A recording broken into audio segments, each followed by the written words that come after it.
giants. People who came from the sky. In the sky, yeah.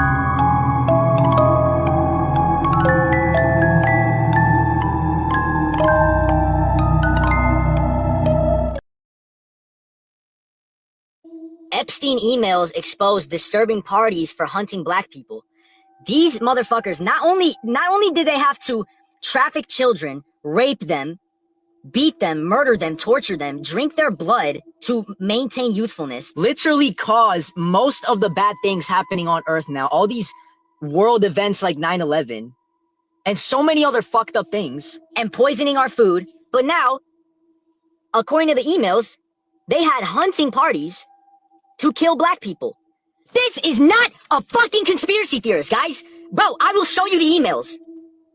Going to Mean Lana's party now to hunt, right? You're probably thinking, oh, they're probably just hunting animals. Wait for it. Guess what? They are. Yeah. So they were essentially hunting black people on Epstein's island, on top of raping kids, torturing kids, murdering kids, kidnapping children. And then he has the fucking audacity to say, thanks, thrilling hunt. This was 2016, guys. 2016. This was not the night. This was 2016. 2016. The peak of SoundCloud era. Way more recent. Oh, it was 10 years ago. This was way more recent than you guys think it was, bro. They've been doing, this is not old news. And the thing is, they're still doing stuff like this to this day. And they have been doing stuff like this since biblical times, since colonization, since slavery, since the Industrial Revolution. What makes somebody, what is in somebody's bloodline to make you hate somebody so much because of the color of their skin? What did black people do to you guys? What did black people do to you guys? Please tell me. What did they do? Nothing. Nothing. You know what it is? It's deeper than jealousy. It's deeper than racism. It's deeper than hate or envy or hatred or anger. This is evil, guys. This is evil. This right here is evil. This is evil. It is, you cannot be human at that point. All these colonizers and slave owners and racist people and all these elite pedophile demons. They're demons. They're fucking demons. I don't even think they're human. I don't even think they're fucking human, bro. They're hunting black out of everybody. You didn't even hunt Latinos. Well, I don't know. I don't know anymore. But black people are the main ones. And people wonder all the time, why do I always speak about black people? For shit like this. They're the main ones. They're the main ones getting targeted by demons. The movie Get Out was not just a metaphor or a symbol for racism. They were literally, because remember, they put the truth in movies and the fake in real life. They were literally telling us what they do to black people on these islands, even like from slavery to now. They still do this shit on these rich ass islands, in these underground temples. I'm telling you, they still do this shit, bro.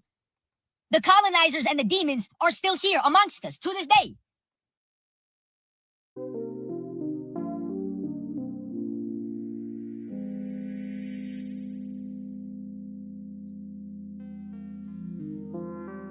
Well, bro, that's crazy. Wow. What's up, man? Man, chilling, Yeah. man. Why don't they leave us alone, man? Why they gotta keep pulling us into their bullshit, bro? Demons, man. That's just wild. Yeah, I mean, it doesn't surprise me at all. Nah, it don't surprise me, man. But those aren't humans. You know what I'm saying? Like, yeah, I don't know, man. Yeah, it's crazy. But we were talking about that a couple weeks ago. Yeah. That they were doing that. So, and there's movies like that. There's a movie out. I can't think of the movie right now, but where they abduct this lady, and it came out a few years ago, and she wakes up on a plantation. Like it takes place some modern times. She wakes up on a plantation, and I'm just like, man, that's a crazy concept. But where did they come up with that from? I'll be asking back in the day for sure, man. Isn't that like supposed to be the slave was about? He was a free man and put in slavery. So yeah, pretty wild, man. Pretty wild. Stuff. Just leave us out of it, man. Leave us out of it. Welcome y'all to Men of Letters. I'm Shad. I'm Kobe, man. And we are the Men of Letters, and we talk about the things that go bump in the night. We talk about the conspiracies. We talk about history versus his story. We talk about ancient lost history, conspiracy. No, I think I said conspiracy twice, and all the things that fall in between the lines of that. So, thank you for joining us today. We have another good episode for you. Yep. Poltergeist episode. I don't think we've done one of these before. Nah, I don't think we have done a Poltergeist episode yet. Hello to everybody in the chat. We appreciate you joining in. Hello. And I'd like to say happy Memorial Day weekend to everybody. Yes. Some of us have to work Memorial Day. Some of us do. That's messed up. I didn't know you had to work tomorrow. I took Tuesday off too, so I feel real bad. Oh man, you're living the dream, brother. Yeah. You're living the dream. It's so funny, man. I have to work, and there's no reason for me to have to work or travel. I'll tell you about it offline. That's great. Absolutely no reason. Yeah. So we're here today. It's not about me having to work Memorial Day weekend because a lot of people do, and that's all good and well. But we're gonna do the San Pedro Poltergeist and Kobe. Guess who gave us this dissertation? I'll tell you. You ain't gotta guess. Cuz. Who? Melvin. Really? Yeah. Melvin gave us this dissertation. He doesn't even know we're doing it today. I forgot to tell him. So it's I watched just the first part of it. I trust him. He said it's crazy. It's probably some crazy stuff he's ever seen. He's really into that stuff too. And so we're gonna show it. We're gonna share it with you guys on YouTube. So everybody follow in. Let's have a good time. It's a little bit longer, bro, than the normal dissertation we've been doing. Yeah, it's about like 49 minutes. Yeah, this is like old school minute letters. This is back when we used to show dissertations that would take, an hour and a half, 2 hours to show. So we're going back old school. For one, we're doing the creepy and the scary, you know what I'm saying? And we're doing the longer dissertations. And we'll try to get through it, guys, as quickly as we can. It's really just about us pausing and talking about it. It kind of takes up a lot of time. So we'll try to speed through this as much as possible, man. But before we do that, Kobe, how's your weekend, man? What you been up to? It's cool, man. Worked in my yard today. Dope. Saw the folks yesterday. Dope. How was yours? Nope. It was good, man. Kind of did the same. I worked at a yard. Worked on my patio. I had to power wash the patio. My dog Simba, he got it really dirty, and I need to clean it anyway. But he gotta, force my hand. So, and bro, don't laugh. I've had this power washer for 3 years. I never unboxed it.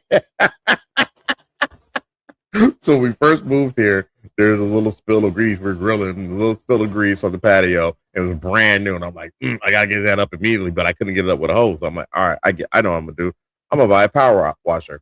And after a while, I just got used to the grease stain, so I was like, it's fine. You never cleaned it up. No, I never cleaned it up. And here's the funny thing, bro, is that the stains that Simba got on there, and it's my fault. He ran through this mulch that is stained in black. And he ran through the mulch. It was wet, and he got all over the patio and stuff. And I couldn't hose it off. So I'm like, all right, it was bad, bro. It was really bad. So all right, I got to break this thing out. And so I was able to get most of it off. But here's the thing, that stain that I left there for 3 years, it wouldn't come out. That's crazy. It would not come out. So yeah, it's still there. And then we drove today, and there's some new grease stains. New grease goes right away. Great. Yeah. We mulched today, and that wasn't too bad. But I'm not surprised how much mulch you need for your yard. Like, it's crazy. Like, yeah, still not done yet. Damn. Did you? Are you buying the bags of mulch, or just have somebody drop we a bought the off? Bags of mulch, but we got someone dropping off some too. So it's just we need so much of it. So it's crazy. Twofold. Yeah. Okay. All right. Well, you remember all that mulch we had to do back in the day at Mom and Dad's house? It was a lot. Yeah, it was. A lot of wheelbarrows, a lot of trips. Yep. So, I remember them days. Some days are not fun. Yeah, not fun. It's fun when you're an adult, when it's your own yard, not when you're made to do it. So right. At all. It's like, wait. I have to leave my house and come to your house To help you to for help you, you made? Okay. right? It's like, you're my kids, and that's what you're gonna do. All right, so be it. Yes, sir. Yes, ma'am. So we're gonna go ahead and do the dissertation, guys. Again, thank you for joining us. We know this is like a Saturday for most people, bro. And for Yeah. you, it's a Yep. Saturday. So, Yep. but we had to get the show done because I wouldn't be able to do it out of town. There's probably a way to do it. We got to figure that out at some point because my traveling schedule is going to get crazier and crazier. But right now, hey, we're here. We're going to knock this thing out. We got one viewer. That's great. That's probably Shell. Appreciate you, Shell, for joining. Thanks, one viewer. Yeah. We'll just leave it at that. One viewer. Yep. I don't know who you are. Hey, watch it not be Shell. She's like, Yeah. I didn't watch none of this. There she is. There she is. So I'm gonna go ahead and we love you, babe. Always supporting. Doesn't care about any of this shit, but she always supports. So that's awesome. I appreciate it. All right. So this is the San Pedro Poltergeist. It gets pretty crazy. Kobe, I'm gonna start this video, then I'm gonna drop off for a little bit. I'll be right back. Okay. Everybody can see it. We're good. Yep. All right, let's get it.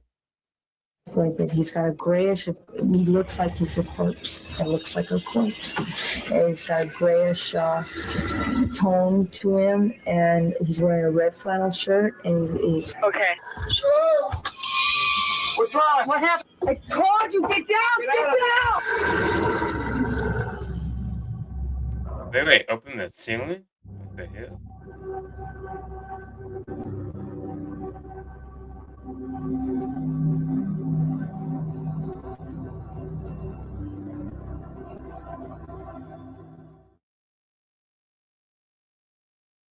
One. The most and rare ghost stories that took place over roughly 3 years is one of Jackie Hernandez's experience. She claims to have been haunted by two violent ghosts that span over multiple homes, even though they were miles apart. Jackie Hernandez was a woman haunted by two violent ghosts, and each with its own reason for causing trouble in Jackie's life. Jackie's haunting story is scarier than any ghost story made up around a campfire. So get ready to sleep with the lights on tonight. No. Felt a presence around the house, and I was wondering why I had some of the feelings that I was having, but there was no activity happening, or I didn't witness anything, so I just didn't think that it was haunted. You can tell how people are about looking at Of it. 1988, Jackie Hernandez, age 23 at the time, was pregnant with her second child. But at the same time, she was also dealing with a rocky marriage. She left her husband and moved with her 2-year-old son, Jamie. She moved into a turn-of-the-century bungalow in San Pedro. Combined with all the stress from her daily life, can be a magnet for paranormal activity.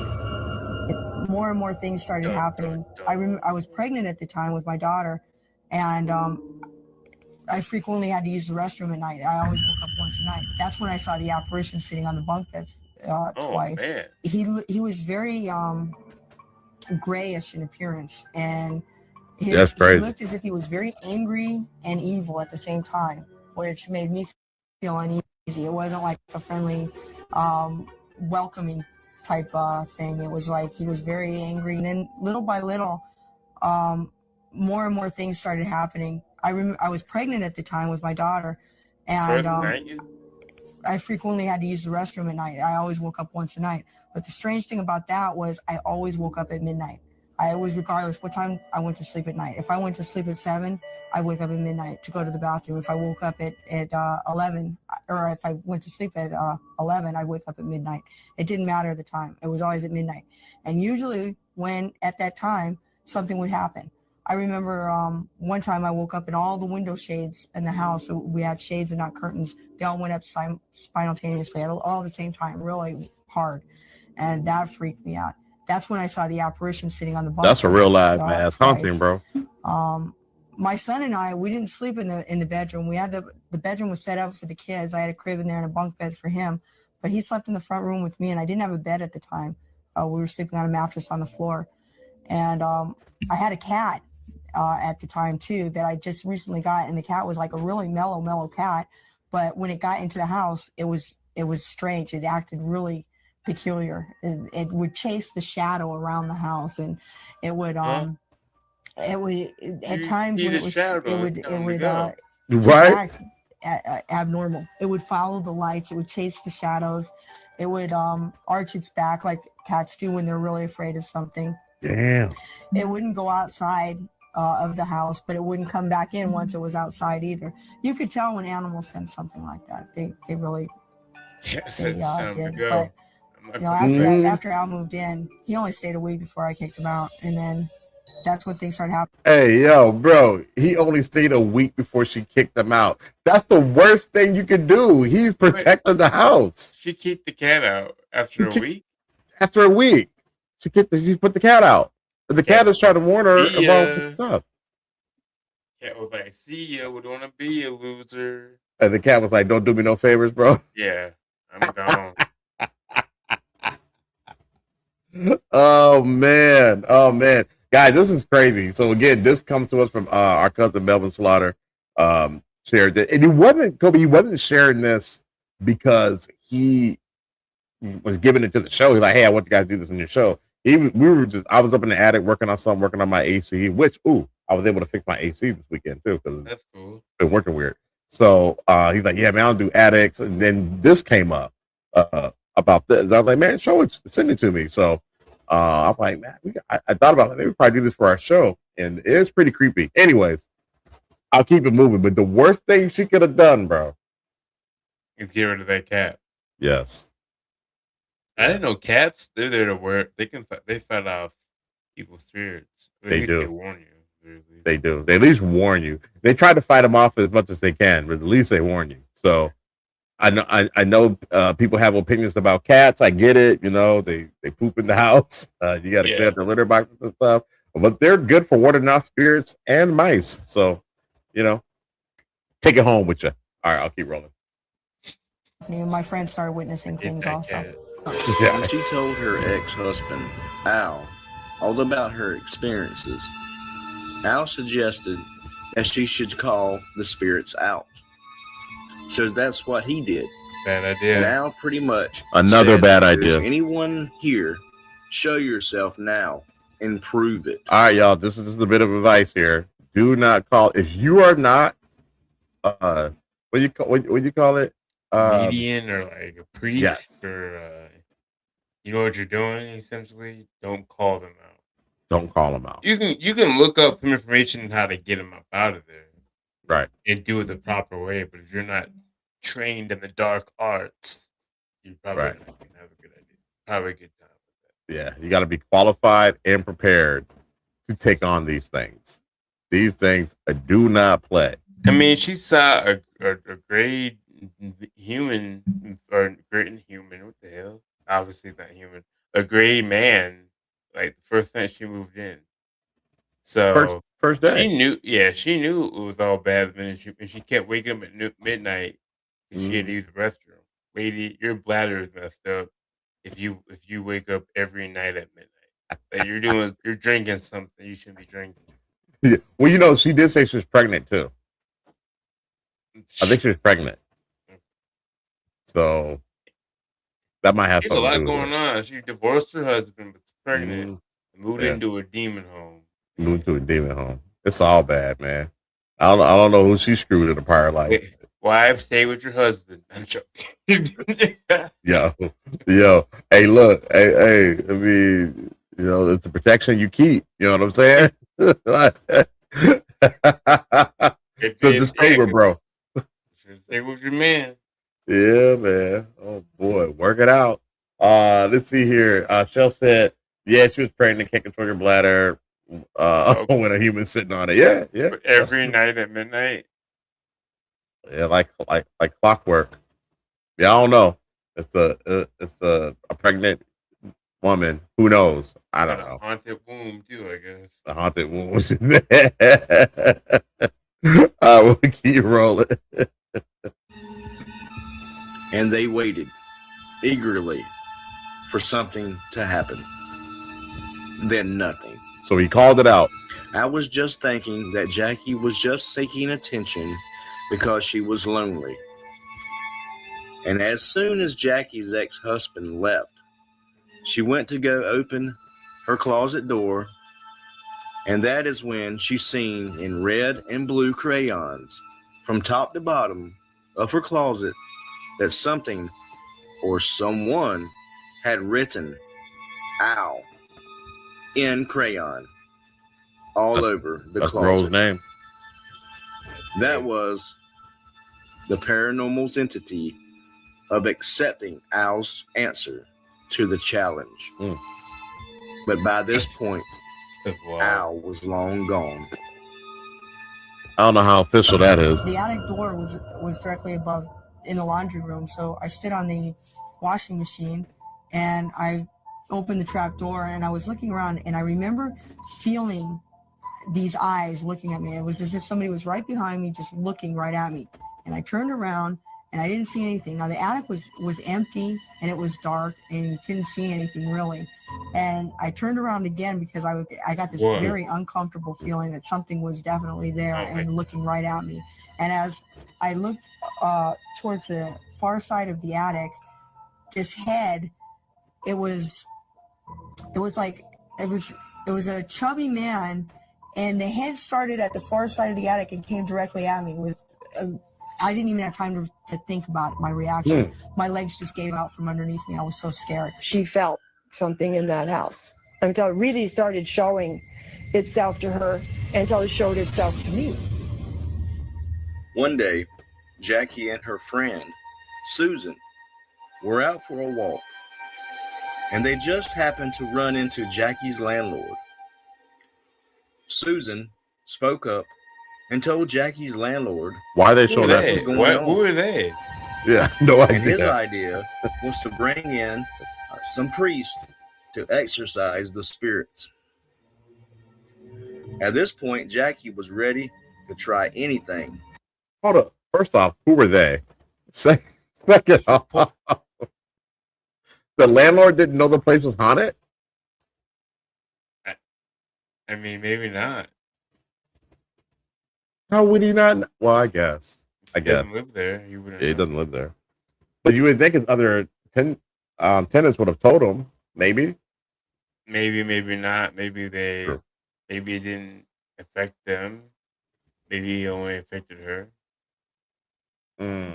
Right, because demons are I guess ghosts are too. It was really demons. They hunt items, people, and places. So yeah, and they kind of pick and choose sometimes. I mean, we don't know that for 100%, but I mean, there's probably been I think there's been a few occasions where people have lived in a haunted place, never, right? Amityville Horror, people say they live there and they haven't experienced anything. Right, right. There are people who are currently living there right now, right? Not experiencing anything. So yeah. All right. Fair enough. I would keep rolling. And thought that was a good idea to have a priest over. The next day, Jackie had a knock on her door, and it was the priest from a local church. The ministers didn't assist by any stretch of the imagination. They looked at her condo and announced that rather than Jackie's house being haunted, she was possessed by the devil. The day after the clerics left, Child Protective Services made an appearance to check whether Jackie was using some kind of drugs. Evidently, the priest had called Child Protective Services since they thought she was utilizing some kind of stimulants Jerks. while pregnant. Now, Why? Jackie felt trapped and was not going to discuss this anymore with no one. Then, Jackie claims that a blood-like substance started coming from everywhere in the home. That's the thing they do. From that day on, she would regularly have to clean up puddles of blood-like fluid when she was in the kitchen.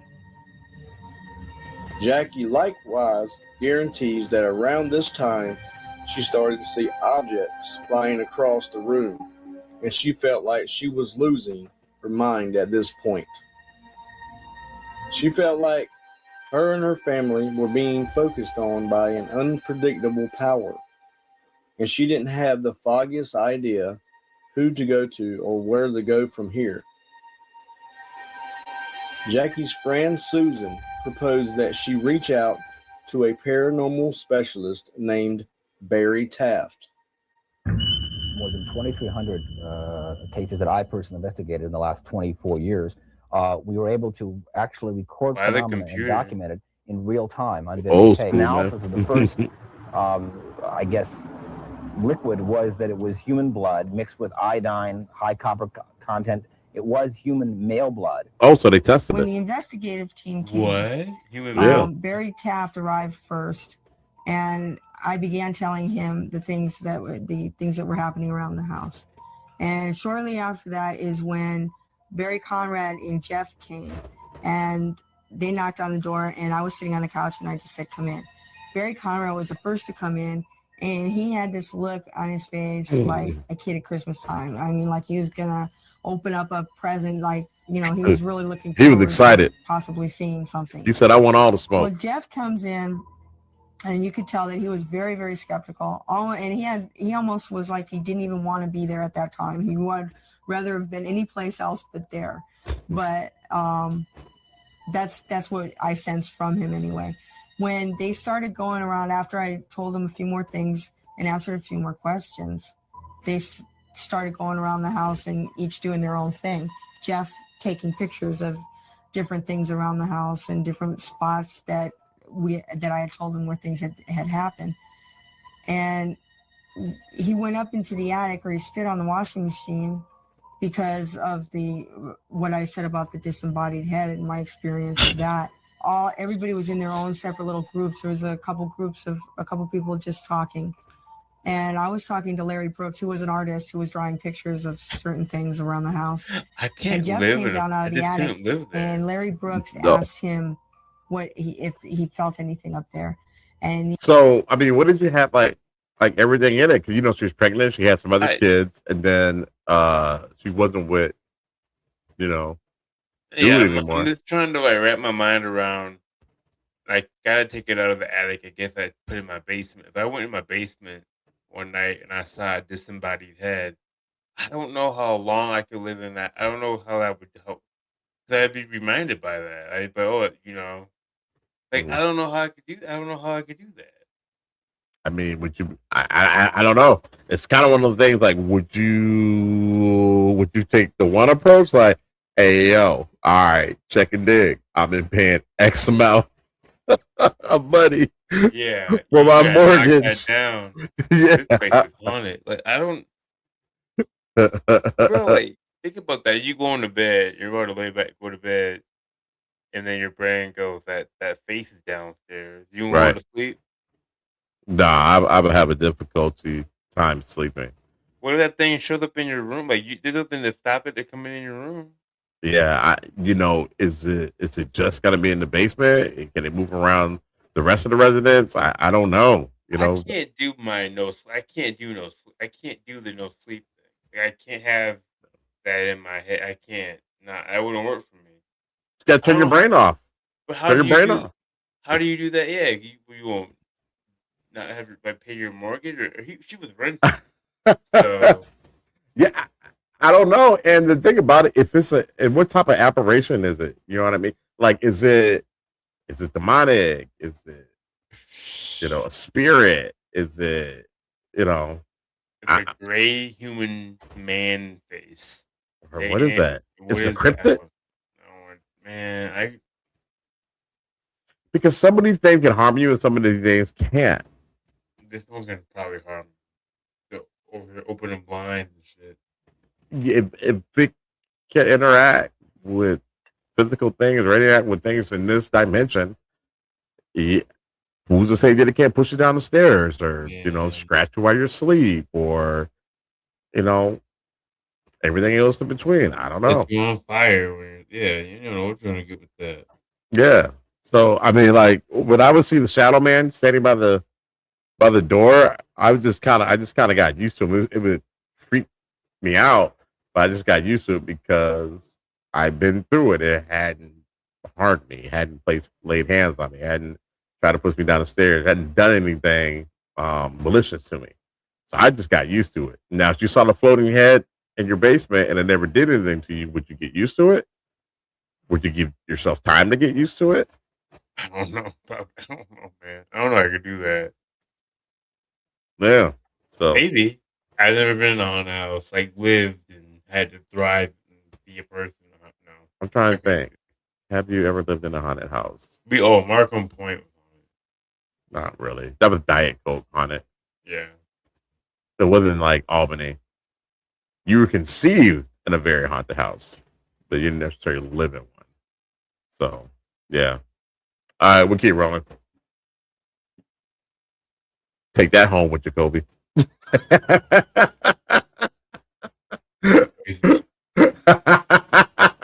go. He described a feeling of being watched from behind, something looking at him. And I instantly could relate to what he said. Hold on. Hey, Cuz jumped in the comment. He said the house on Tibbs and Indy has always been creepy. Yeah, that place is haunted. Yeah.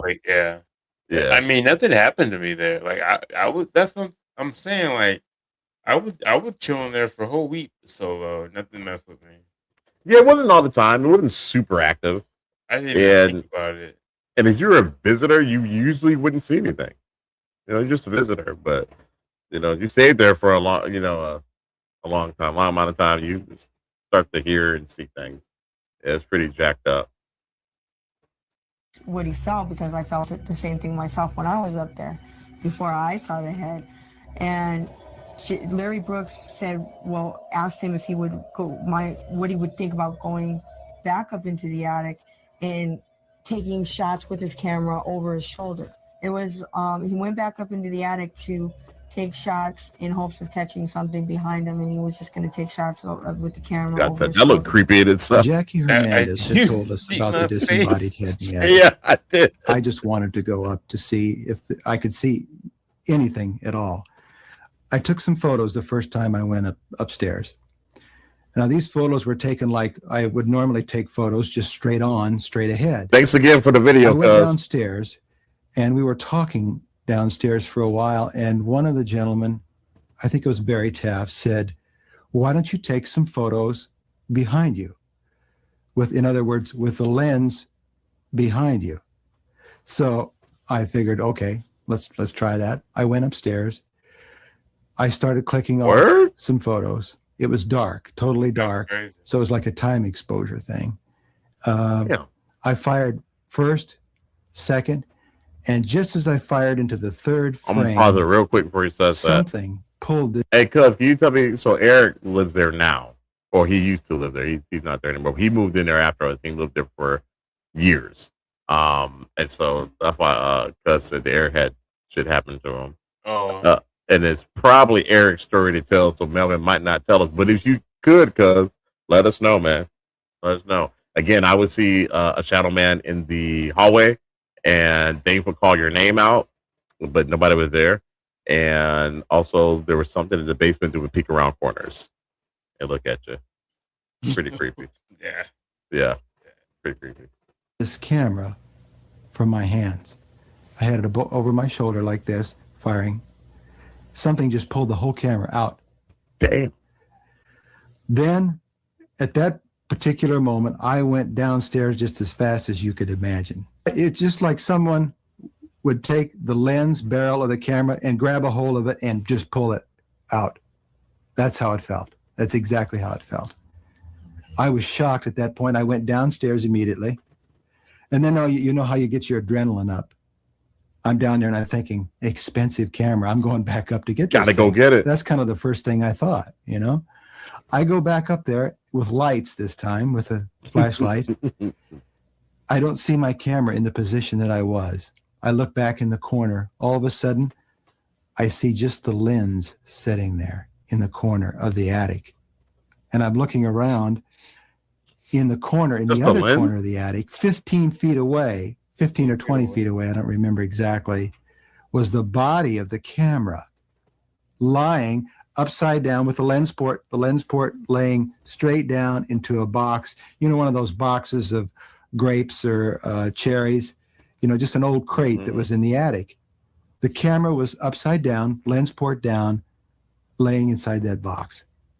And the lens was over 15 feet away. It had, whatever had taken this from my hands had separated the lens from the body of the camera. And now that's no easy feat, really, because you have to know about cameras, a little bit about cameras. There has to be some knowledge there because you can't just pull it off. Right. It was actually removed. You got to twist that. Yeah, turn it. There's a friction mount lock. It's a Canon lens. It's got a friction mount. In other words, you put the lens on and you turn the lock in position. Yeah. So whatever had taken this from my hands had turned that lock and removed the lens from the camera, separated it from the camera, if you will, and placed the lens in one corner and the body carefully in the other corner of the attic. Yeah. All right. You have to take them when they're locked. If you push something, both cameras, you twist it, it comes out. It's not just twist it in and twist it out. Maybe it was in them days, but I doubt it. I remember cameras back then. They lock in. Right. You press the button to unlock it.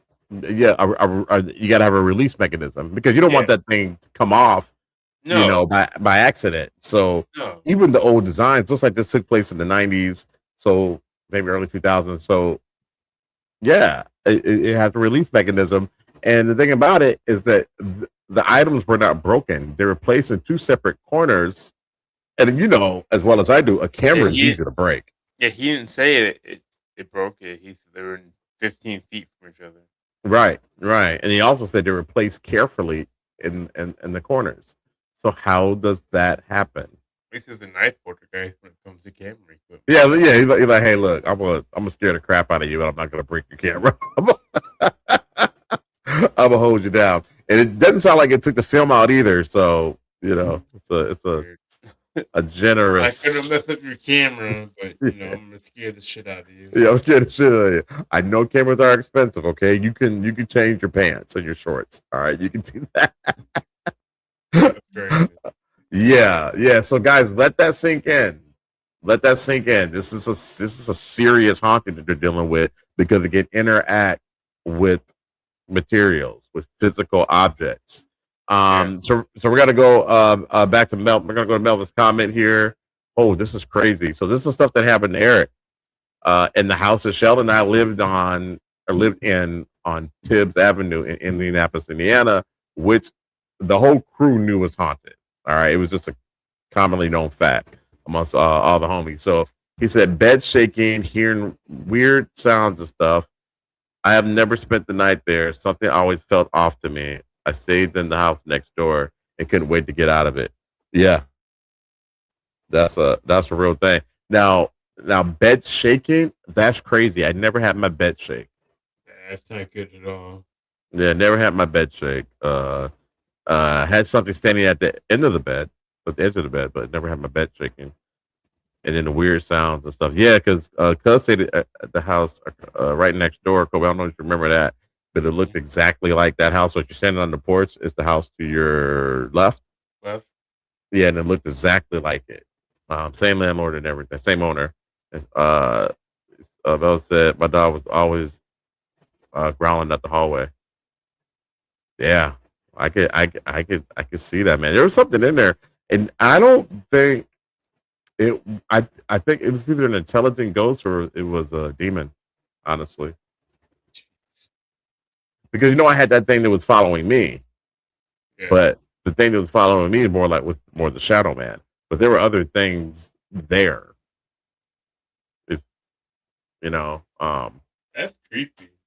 Yeah. Like like I said, the thing calling your name, the thing looking like peeking around the corner. That wasn't a shadow. That was almost like a humanoid face. You just couldn't really make it out. It was quick. It was almost like at the corner of your eye. And then by the time you look to focus on it, it's gone. Yeah, I'm not feeling that. I would have done something. Yeah, pretty wild, man. Pretty wild. Let's see. I've got another comment. Or no, Shell. Shell said, I can actually attest to the bed shaking when I lived there. It would happen not often, and it only be when I was there, but I just brushed it off as I was dreaming. Holy crap, really? That's pretty creepy. That's very creepy. Creepy. Yeah, that's very creepy.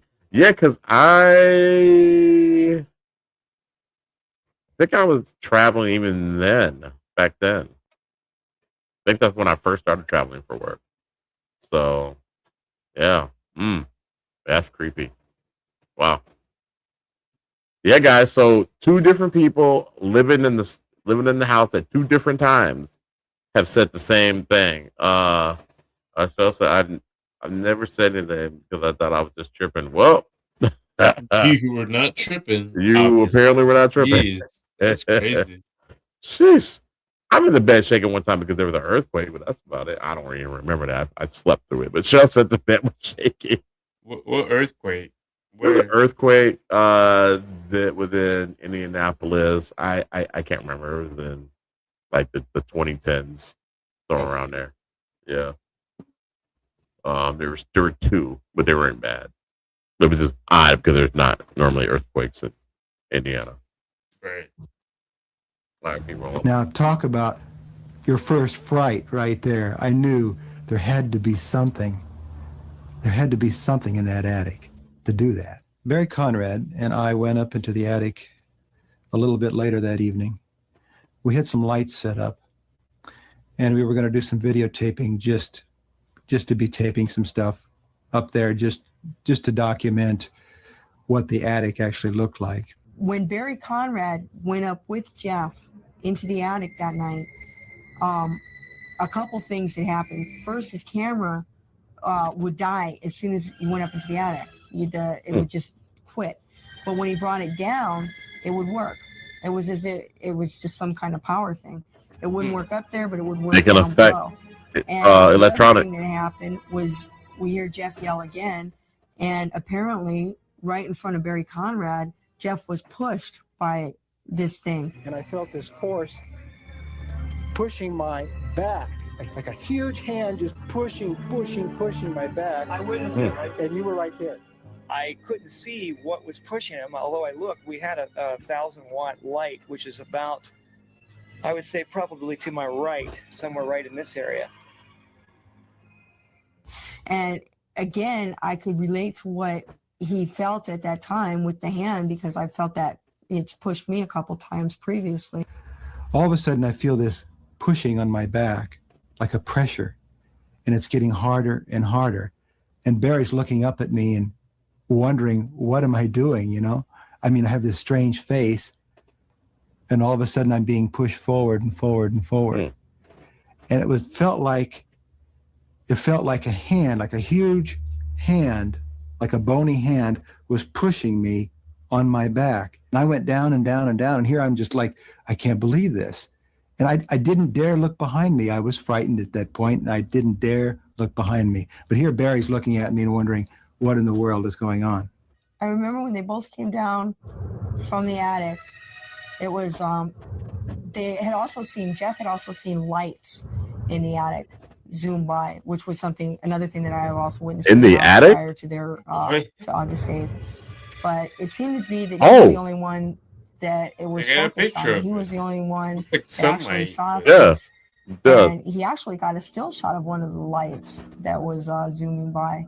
And he also saw a giant shadow Why are you showing that? Everybody said that the odor Why do you was think very we strong, care about and everybody could smell it, and it was actually bothering some of them, and the whole feeling of the room just changed. Come on, AI. It went from all of a sudden from being just an interview to something that was actually happening. I mean, this was actually happening, and nobody could explain it, and everybody's very scared. The looks on their faces, you just didn't know what was happening next. Everybody was in the kitchen. We were all congregated, talking, discussing the events. And then something started walking in the attic. Nobody was up there at that time. We're in the kitchen. We're just sitting there talking. All of a sudden, we hear these heavy footsteps. Boom, boom, boom, boom. You gotta go see what that is. We thought it was outdoors at first, but then if you listen carefully, it was directly above us. So I got up on the wash machine, looked up into the attic. Yeah. And as soon as I looked up into the first, before I say that, I should say that we didn't have any lights in the attic at that point. The only light in the attic would be some of the light that's bouncing from the rooms itself up into the attic itself. So I'm looking up, I get on top of the wash machine, I'm looking up into the attic. Sergio! 3 flashes of light. What's up, buddy? First there's one, boom. Second, boom. Probably about the size of a coffee can lid. That's crazy, man. I've been out too. Well, I would say, just to be guessing, yeah. Probably 15 feet away from me. Bright. I don't know, that might run me out though. Yeah, there's a lot of physical things happening. Getting pushed in the back is crazy. Yeah, getting pushed from the back. I think I have to go. Get the camera yanked out of your hand. Big bony hand on his back. I would have swung. You see, I don't know, man. Yeah, that's crazy. Yeah. But one would think getting the bed shook too, Sheldon, Right. Eric. Right. I guess you could pass it off as a figment of your imagination. You're half asleep, something like that. I mean, we all have those things happen. You know what I mean? Not shaking on the bed, but you wake up in the middle of the night. You're not fully awake. You may see something in the corner, something standing over you, whatever. The mind shaking. The bed shaking. I'm going to hospital, bro. That's tough. That is tough. You say what, bro? That would have killed me. No. Yeah, man. For real. Hey, I'm old enough for heart attacks, man. That would have gave you a heart attack. That would give me a heart attack. Keep going. Flashes of light. And then the third flash of light was about the size of a basketball. It was larger than the other two. Yeah. Now, I know flashes of light pretty well because I'm a photographer. So I would say it was like boom, boom, and boom.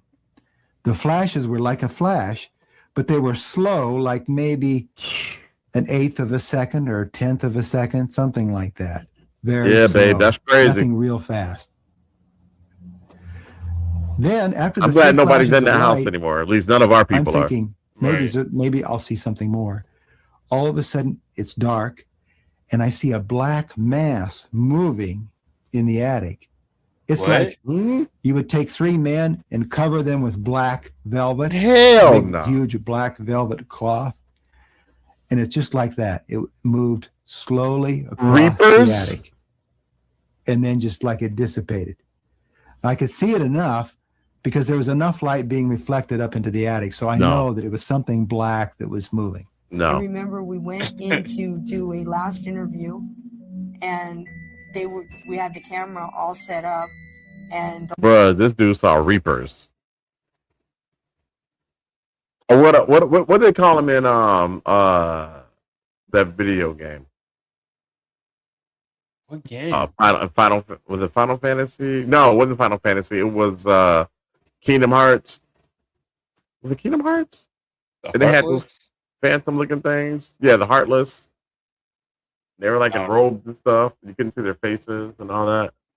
They look like you seen Harry Potter? Yeah. What are they called again? The Mentors. The Mentors, yeah. Yeah, that's what I think about whenever they say that. Yeah, they kind of look like they have a cap or no cap. That That kind of resembles one of them things. Yeah. Oh, I can't wait for that. Oh, I can't wait for that. Let's see. Jill said, "Yeah, glad everyone is out. The spare room. I always got the heebie-jeebies. I didn't get the heebie. There was something in that spare room. Yeah, there was something in that spare room. It didn't give me the heebie-jeebies, but I knew something was in there. Yeah. Go. Did you get the heebie-jeebies in the spare room? That's what I was thinking. I never really got any. I never felt weird. I can't remember. Nothing to me. But you know what I mean? Yeah. I mean, you probably inebriated most of the time you were there. So I don't remember that either. that was a fun week. when you were, that was a good time. Yeah, that was a good time, man. That was a great time. I'll keep running. Yeah, I think there was something in that spare room. I could sleep there okay. I was all right in there, but yeah, there was something cracking in there. The lights, and the light came on and off. Taft and the group decided to do another short interview with Jackie just before they were getting ready to leave Jackie's home. That very evening, the situation spun out of control in Jackie's home. Blood. Jackie was assaulted. Oh. She promptly called Barry and his group for help. I'm not staying here, Barry. I'm out of here. I gotta get out of here. I can't stay here. We're coming right now. Okay, hurry, please, hurry, please. I don't know how long I can stay here. We're leaving right now. After Jackie called him in a dismay, Taft immediately called his group and returned to Jackie's home. We asked what had happened. She said, well, she'd been hit by a can of Coke or something and had flown across the room and hit her in the back. And that's why she'd stopped talking, because she stopped talking for a few seconds there. We're like, well, what happened? What's going on? And she came back to the phone and explained that something had hit her in the back, flown across the room, and it was a can of Coke or something had hit her in the back. So things were flying off the shelves and off the tables and hitting her as we were talking to her on the phone. It was yelling for us to get down there. She had to leave. She wanted to get out of there. She wanted us to come down because she was just really frightened, didn't know what was going on, and basically wanted to get out of there. I think it was a couple of weeks later, actually, here at Barry Conrad's studio here in Studio City. A friend of ours was with us, Gary Bain. We receive a frantic call from Jackie Hernandez down in San Pedro, and she is in trouble. There's things being thrown at her. They're seeing all kinds of strange lights. All hell is breaking loose. So I tell Barry right away, I said, let's load up the equipment and go down there. And people are probably going to wonder, why would I want to go down there a second time? Well, right. Once you start on a case like this, you want to follow through and see what you can learn. I was that excited about the case, actually, that we took off, went down there, and I was a little bit uneasy about going in the house, and even probably more uneasy about going up in the attic again, but I knew that we had to go up there. But now he knows something is there. What's going on. Maybe I could capture some more lights, whatever. We're walking around the attic, looking around just to check to see if there's anything unusual, if there's anything that had been moved or displaced, anything like that. We're walking around looking, and Barry Conrad is down below, downstairs, and Gary Bain goes near the attic opening, and he's talking with Barry Conrad, and Barry says something like, I think there's some things going on down here.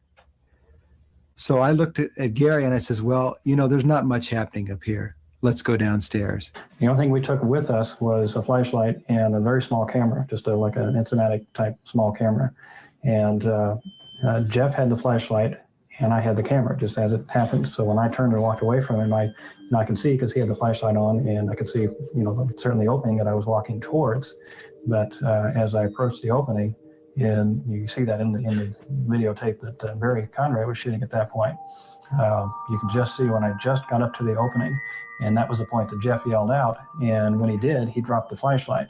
So if you just kind of picture what was happening there, we had at least the light of the flashlight and the light coming in from the opening. And as soon as he dropped the flashlight, the attic went dark. So you see me approach the opening. I had the camera in my hand, just kind of loosely holding it. I wasn't planning on taking any pictures or anything at that point. I was just looking down into the opening to see why everyone was yelling downstairs. And I look to Gary and I say, I don't think there's much happening up here at all. Let's go downstairs. At the moment I said that, I took one step. And that's all I remember. And at that point, Jeff dropped the flashlight. He yelled out. What's wrong? What happened? And I turned around to see now, why was he yelling? Because what was going on. It was very stirred up. Sergio. Al never came out of the bedroom. The kids were in the bedroom the whole time. Another thing that did happen that happened directly to Al, and it was the only experience he's ever had except for when he witnessed a few things falling when he first moved in. Yeah, I picked up. You went to say hell nah. Yeah, we got out of the clear blue. When he was watching TV in there, and he said that the voice was so plain that we with you, Sergio.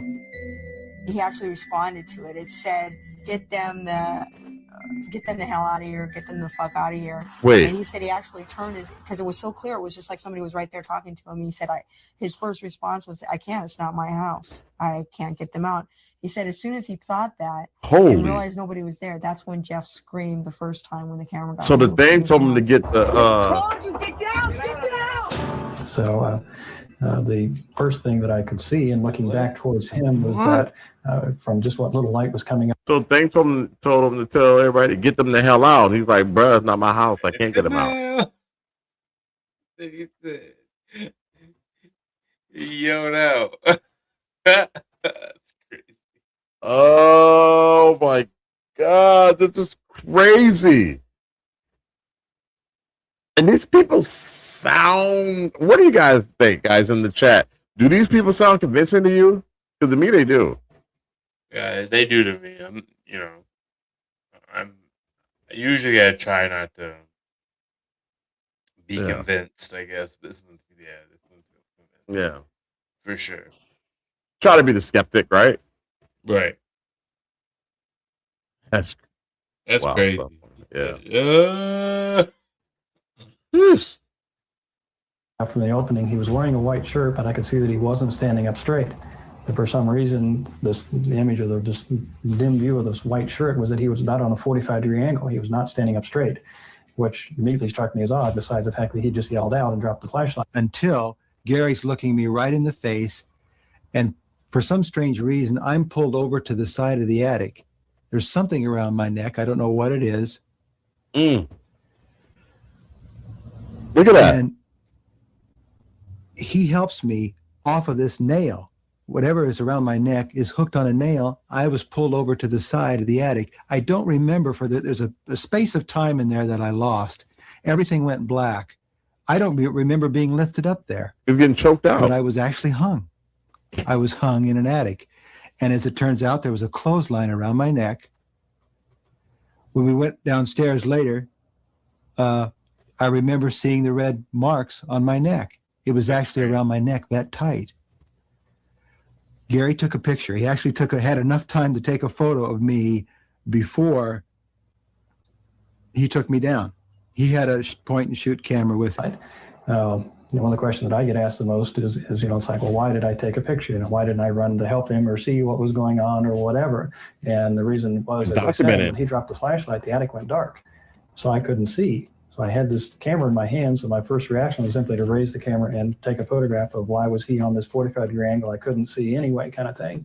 And then I could see that what was trying to see what was going on. Yeah, he was that makes wrapped sense. Around one of these boards that was coming down on an angle from the ceiling. Yeah, and he was like holding onto this thing for dear life, but yet there was absolutely no expression on his face. It was like completely blank. So obviously I knew there was something wrong or something had happened to him. And I jumped up and I had to take about one step forward and then turn to the left to go back down through the center of the attic. And once again, I realized I couldn't see because when I was walking away from the light. So as you're just joining us, we're talking about the San Pedro Poltergeist, and we're at a part now where one of the investigators is hung in the attic. We don't know what hung him though. It's by an unseen force, and it was attached to a hook. Attached to a hook, and they were going to leave the attic. Like they were trying to leave the attic. Right. So put something around this person's neck and then hoisted them up on his hook or whatever. And you saw the photo. The photos don't really. Not the best photo, but it was not the best photo. That's the thing. It looks like I don't know. It makes it feel like it's more authentic. Right. It ain't AI, that's for sure. Right. So yeah, guys, I don't know what to make of this. This is pretty crazy. And they're calling this thing a poltergeist. Bro, I don't think this is a poltergeist. The demon, well, they're one and the same, right? A demon. Let's look up poltergeist real quick, guys. Let's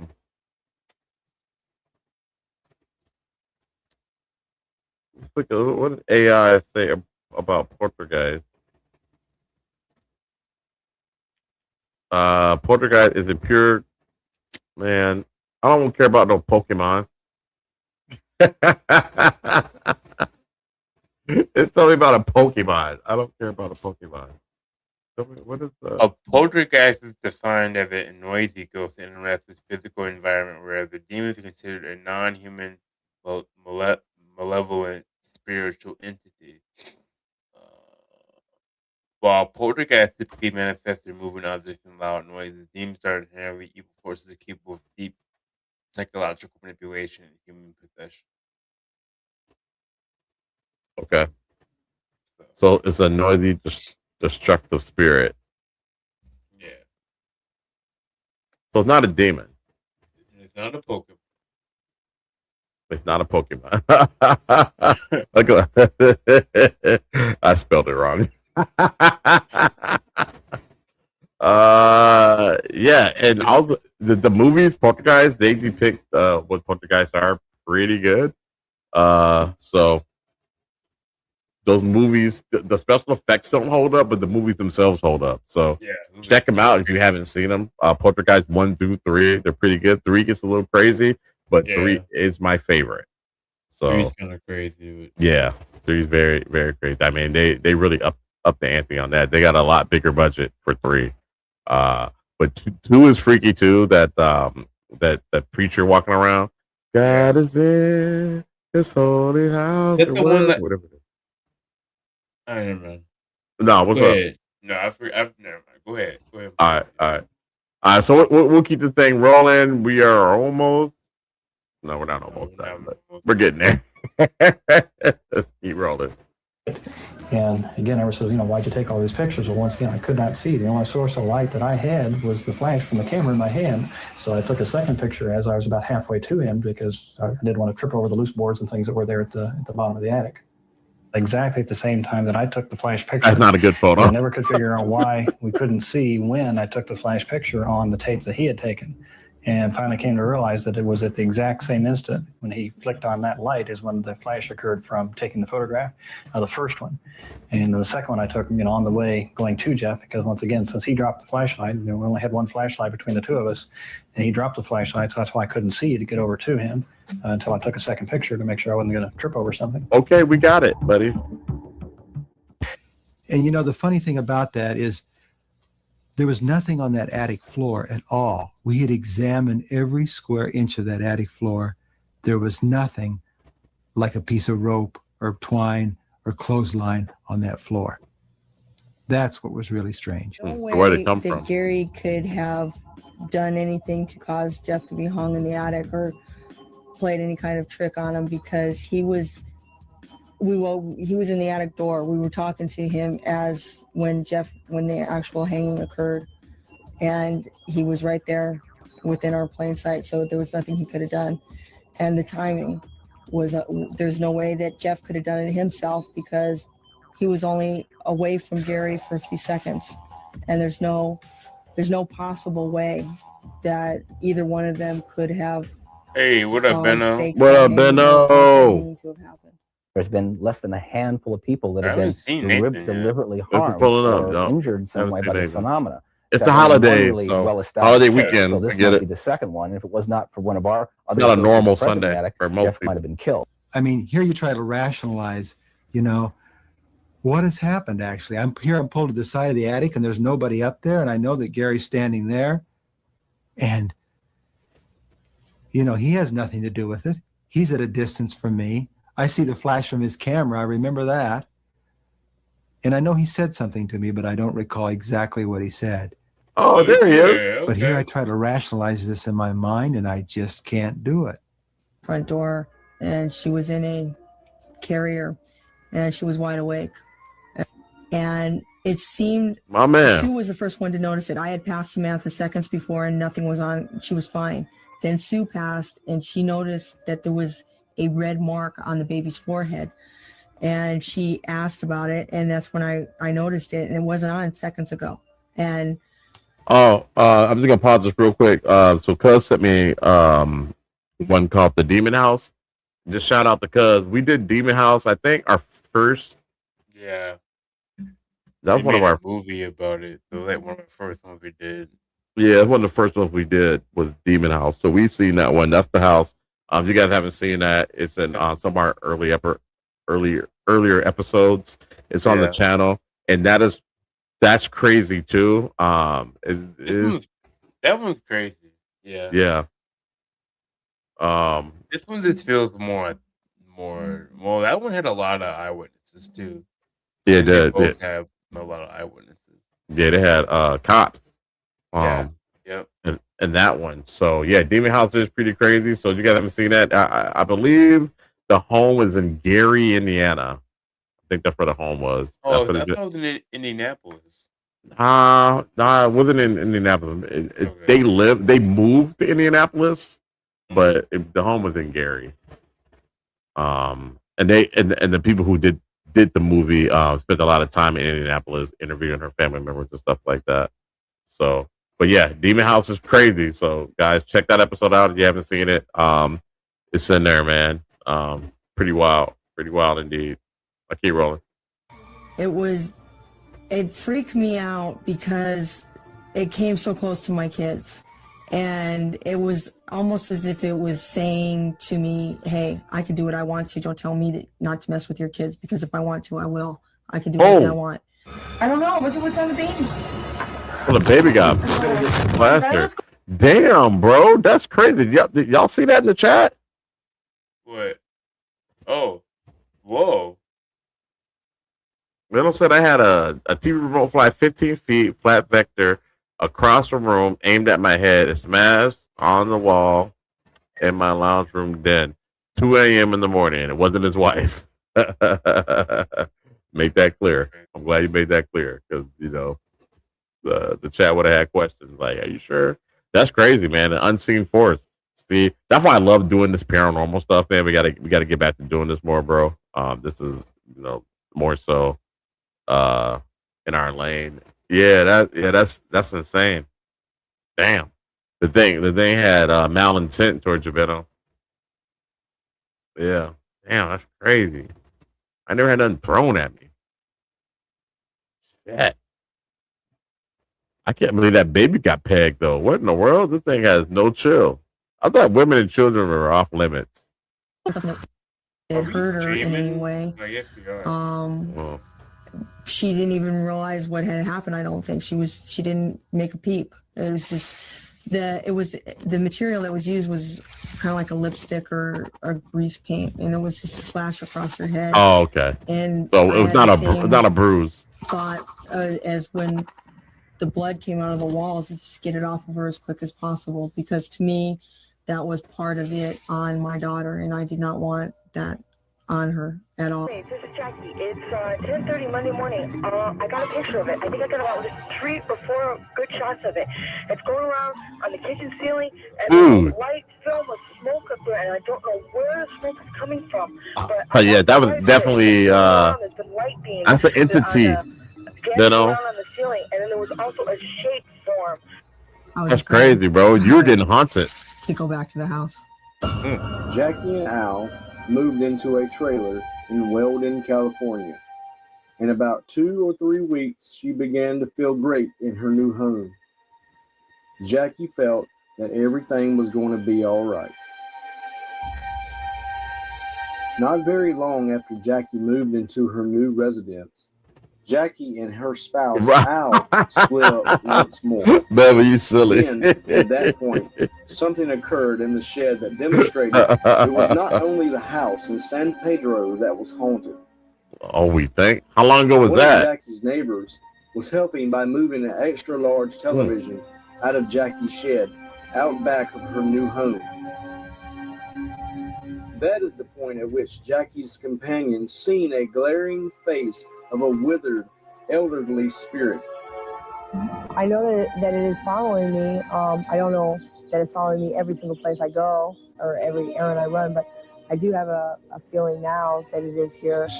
That was the thing that got me, was the eyes. It's just awesome. The face was real clear. 50 years ago. From the opposite end of the TV. So I'm assuming you're still there. It was just real clear, but his eyes were just staring straight at me, and he was just real, like you said, evil looking. These eyes were evil.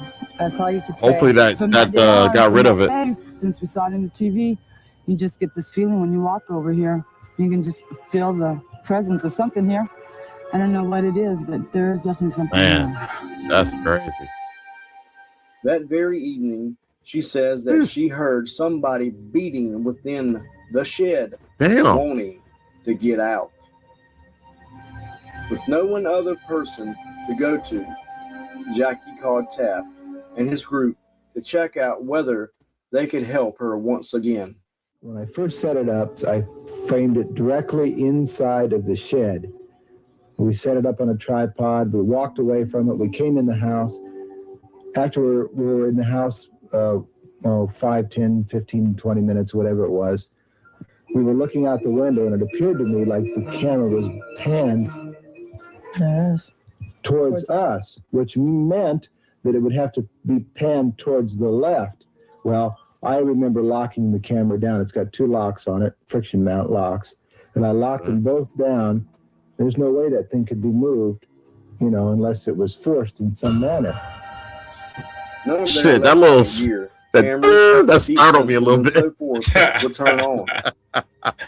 And if a gadget would cooperate, it wouldn't remain on for very long. So they decided to use unconventional ways to try to communicate with the spirit. Oh, hell no. Jackie kept a handwritten transcript of the events. They dumb as hell for that. That they asked the ghost. Jackie asserted that told her that he had been suffocated in the San Pedro Inlet in 1930, and that his killer resided in her old house. He likewise told her that there were more spirits staying there also. In her old house? Enough. The ghost claimed. All right, so they contacted the ghost, and they said that the ghost said that it was smothered, right? Yeah. And said that the killer resided in the house, and that there are other spirits in that house with this entity that killed him in 1930.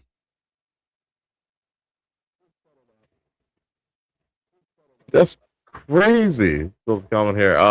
I wonder if a portal was there at the time, letting things in. I just don't know.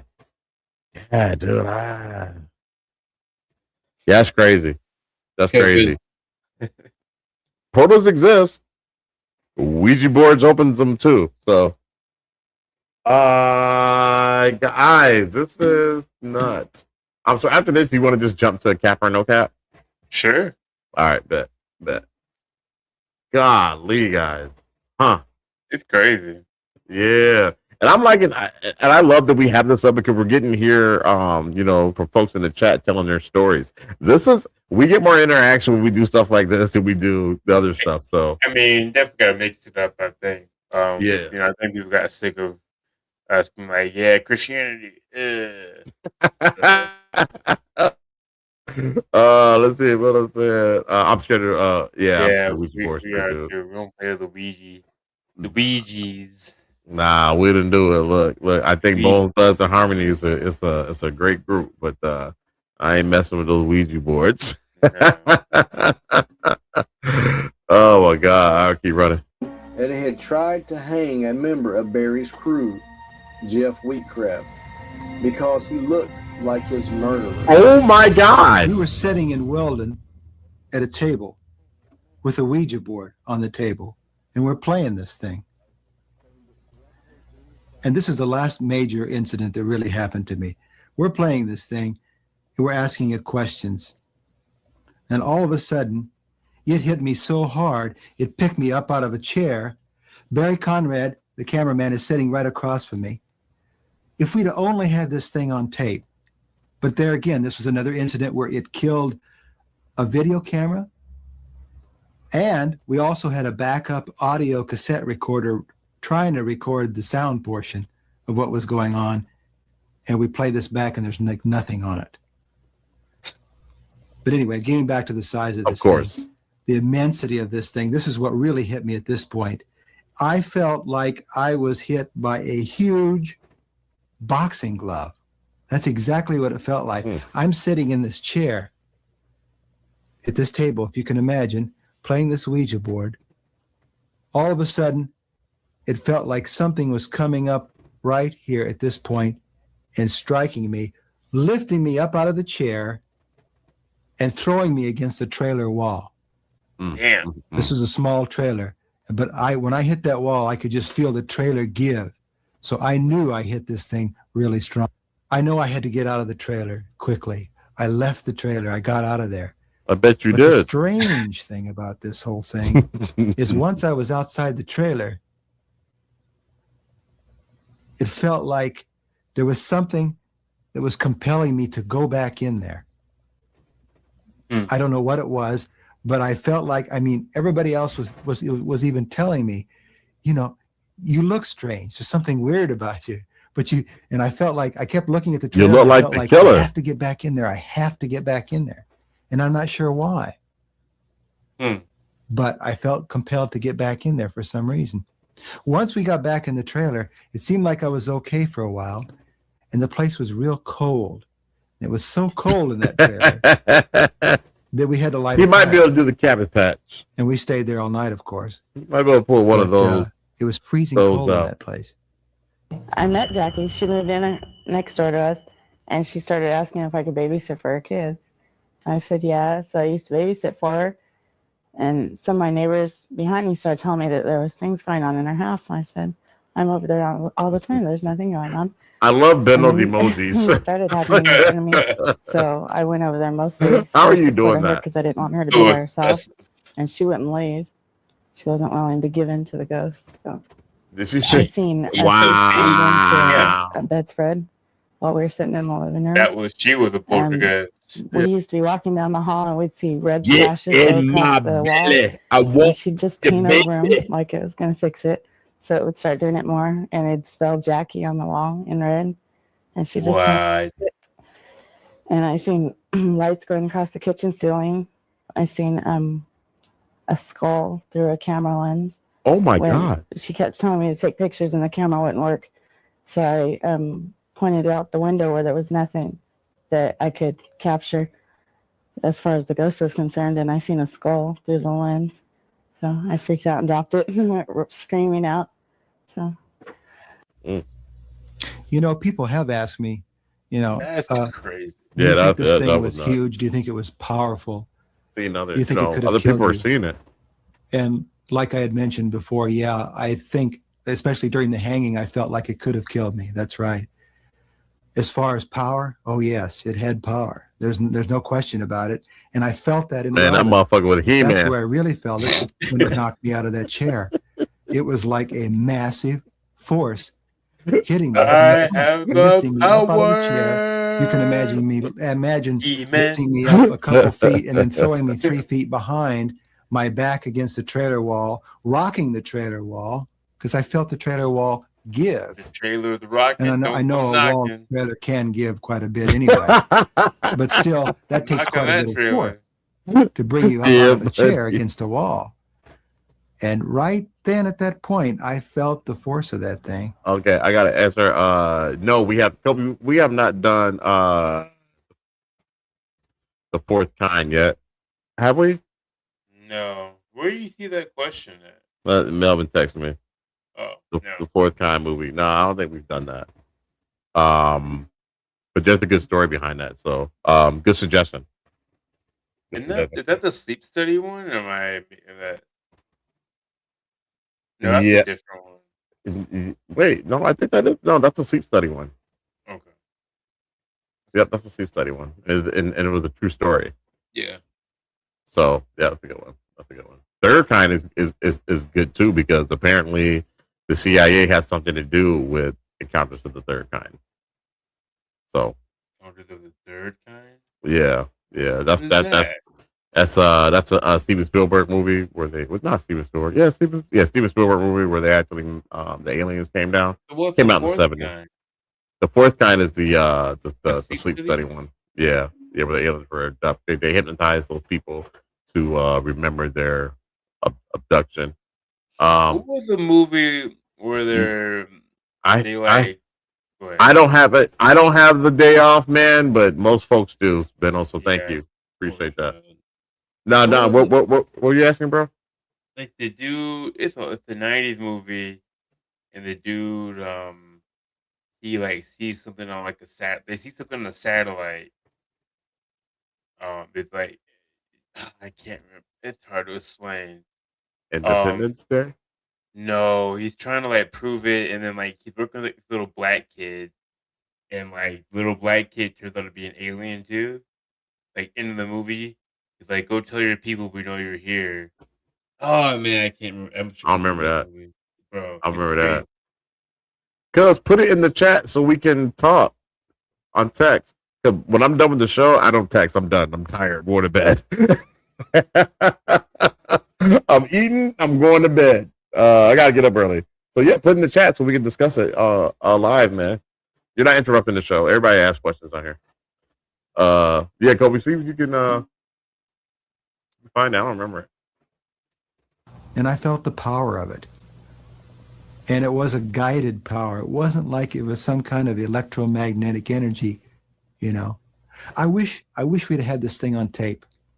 And if the camera wouldn't have failed on us, if the power wouldn't have been taken out of the camera, we'd have had this thing on tape. But you know, even if we'd have had it on tape, somebody would have accused us of rigging the thing, like they always do. It's called Arrival. The Arrival? I remember that. Yeah. Not. I remember Arrival that came out in a few years ago with the lady who played Anakin Skywalker's wife, Star Wars. Came out in '96. I remember watching it. We watched it in the living room. I remember that part, like the scene where the knees bent back. Like, what the hell? That threw me off. The Arrival. Forward it to me. I want to check it out. On that, they have to believe us. They have to believe this. It's true. Okay, one night Jeff and Barry came up and we were gonna try a Ouija board session, try to figure out why the ghost was following Jackie or why it was hanging around at all. And they came up and they set up their camera and we sat down at the Ouija board and some candles. And at first I had my hands on the pointer also with everyone else, and Jackie was writing, and then the camera went dead, so we couldn't get anything off that. And I do not remember that. Flying around everywhere. And the table started shaking and the candles started going out, and I got too scared to touch it anymore. I was like, no. So I moved back against the wall in a chair, writing down whatever they were yelling out the letters to me. I was writing it down, and Jeff slumped forward in his chair, and he, just for a couple seconds, he got back up and he seemed to be okay. And then I think the entity or whatever spelled out his name. Then his chair came up off the ground and went flying back against the wall. Jeez. I didn't even really bother with what was going on with him. I just got up and ran out of there screaming. That night the Ouija board told us that this ghost was murdered, and he was some kind of a fisherman or something. And it told us something about the baby, that it wanted to protect the baby from Jeff or something. I don't remember if we ever got anything from that, but it definitely did not like Jeff. It made that clear in the Ouija board session. And I told Jackie that I wasn't going to go back in the house. I was too scared, but I would keep the kids with me so they could go back. So they went back over there, and I kept the kids with me, and I took them in my bedroom, and we all laid in my bed, and I had a cross that it had a small Christ on it that was nailed in with very tiny nails. And I've always believed in God, so I thought if anybody could protect me, that's who could. So right before I went to bed, I laid the cross right on my nightstand. And when I got up in the morning, the cross was laying right beside the Jesus had been taken off and laid beside it. Mm. So I took that over to and showed Barry it. And then when I was showing him, he was busy trying to film something. So I laid it down to show him when he was done. And when I came back, me and my friend Scott, we only found the cross. We couldn't find the Jesus part. And up between the kitchen and the living room and Jackie's room, she had some like wrought iron little railing, and it was up there hanging. And I didn't even see it. I thought maybe it got knocked on the floor or something. Scott was the one that noticed that that's where it was. And it really scared me. I was like, I don't know if it was trying to just show me that, I guess you know, cross if it wanted to hurt me or whatever. hung on the wall. Nothing's going to save me, but it scared me a lot. There's no question that whatever this was had the power. And I'm sure it was a lot of poltergeist activity. I mean, it was trying to tell her that, like, hey, look, this little piece of dogma that you're throwing in my face isn't going to work against me. Okay. And it's trying to prove to everybody like that it exists. So, yeah, I don't know, and I don't know what I mean. You know, you get your you get your, what do you call it? Your exorcisms and stuff like that. But like, can you exorcise a poltergeist? Let's see. Benno says, I reckon a lot of weird stuff still happens, but we're not paying attention like we did back then. Yeah, you're probably too busy with kids and stuff like that. It's So what my grandfather used to say to our dad. say what? Something my granddad used to say to our dad about how like people don't see ghosts like they used to because everybody's moving so fast. Right. Yeah. They're like, so, all right. So what Kobe's trying to say is that back in the day, like people would probably see a lot more ghosts, like just traveling, you know what I mean? Because you're going horse and buggy. So you're only going so fast. And so you would see a lot of crazy things like in the woods and on the roads and things like that. But we're moving so fast on the highways and byways that we don't see them. You know, we're not cutting through woods. We're not, doing all that stuff. You know, we got these major freeways and highways and, we're hitting it, 90 miles per hour, just getting it. So there's a lot of things we don't see. And, but that's kind of also a metaphor too, with just our lives as well. We're moving so fast that we don't have time to stop to think about the thing that's going bump in the dark.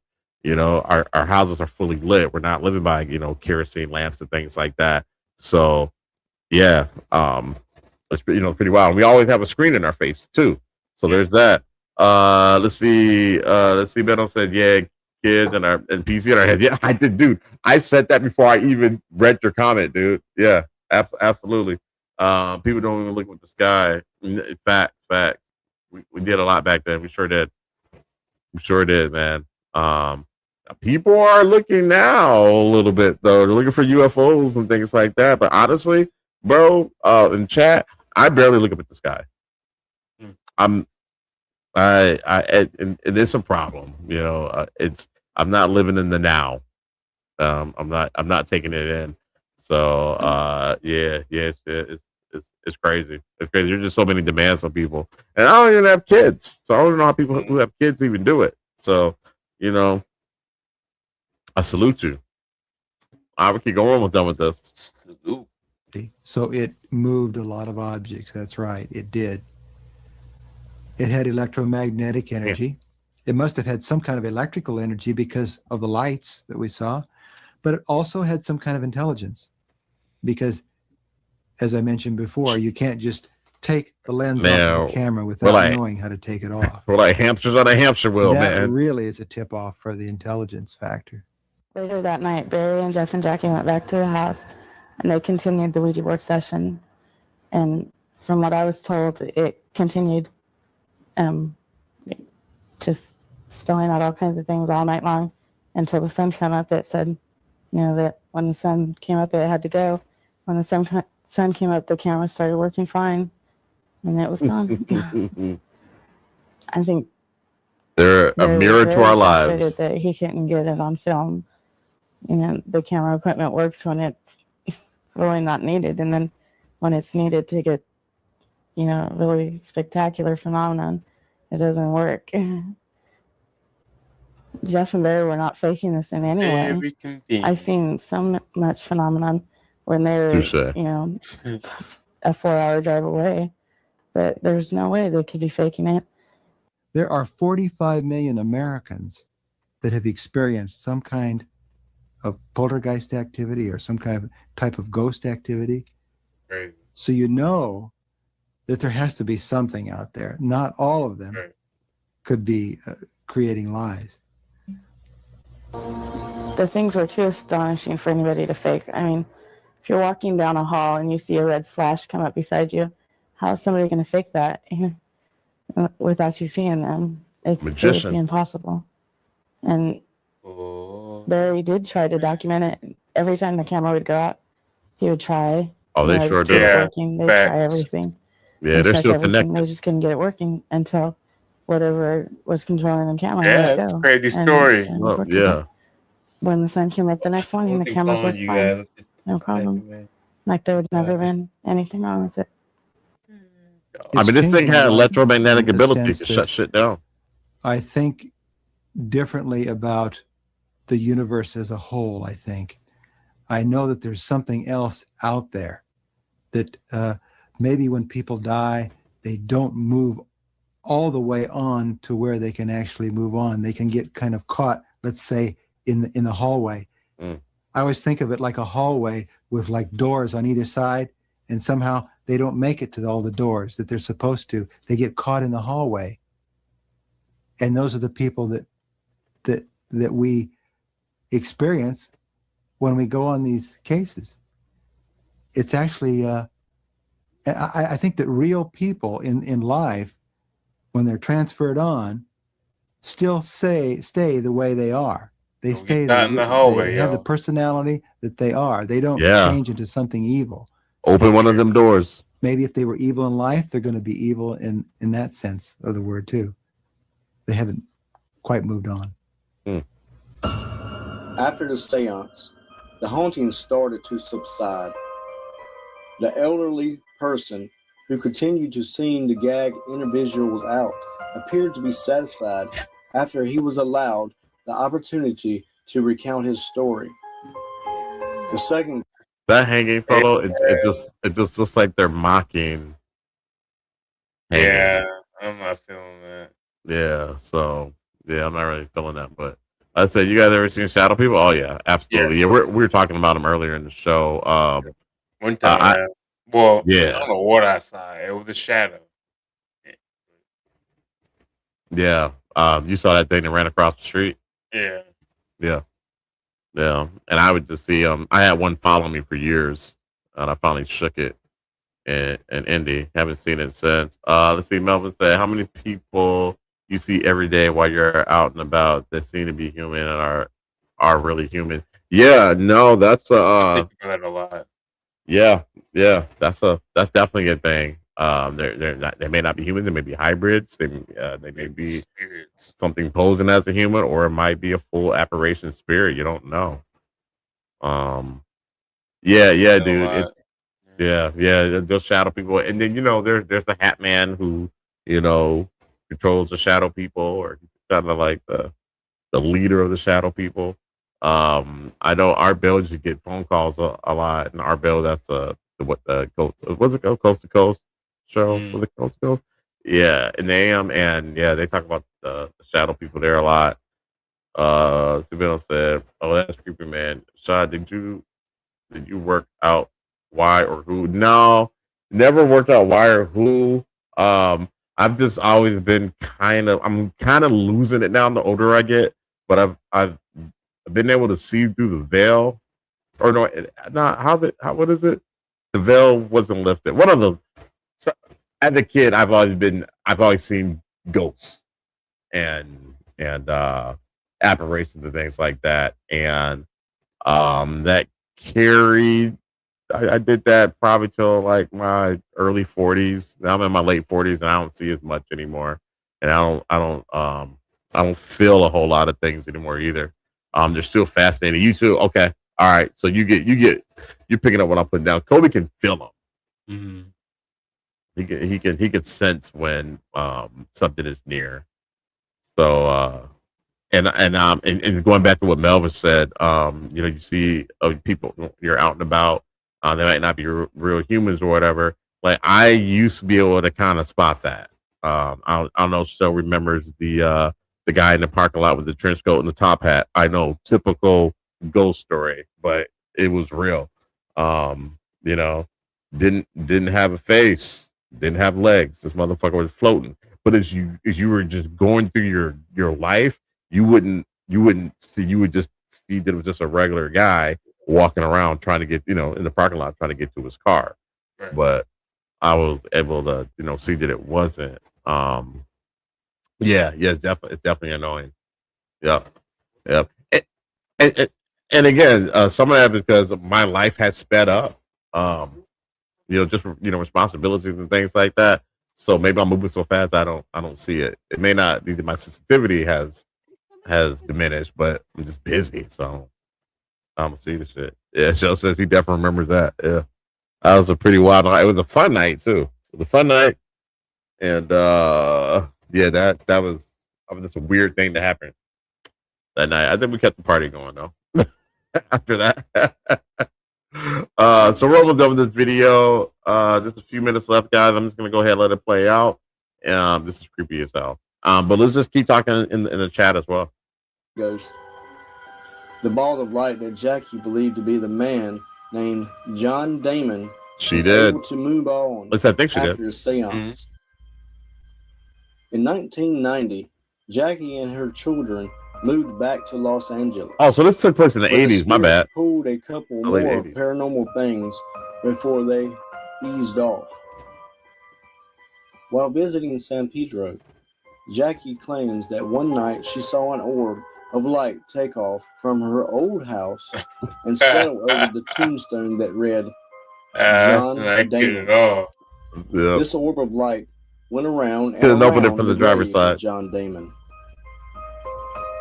So they found his grave. The paranormal team who chipped away at the case for a couple of years accepts that the spirit in the attic was probably the soul of a man named Herman Henderson, a 28-year-old man who was drowned in the San Pedro Sound in the 1930s. If not to feel crazy. After he closed his examination, he noted that Jackie's stress probably added to the power of the unpleasant spirits.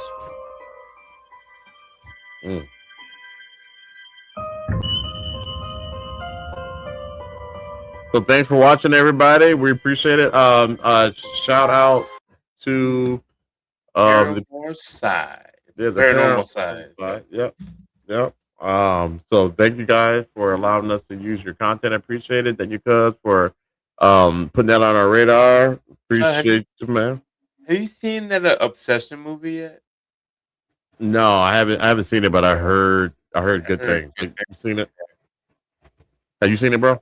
No, I want to. I just saw a clip of it. Naked. Yeah. Casey said it's really good. Okay. Yeah. So are we starting out with Capital Cap? Yeah, let's go ahead and we're gonna skip game for the game this week, guys, and just go to Cap or No Cap. Hey, you enjoy your weekend too, Beto. Stop the cap. All right.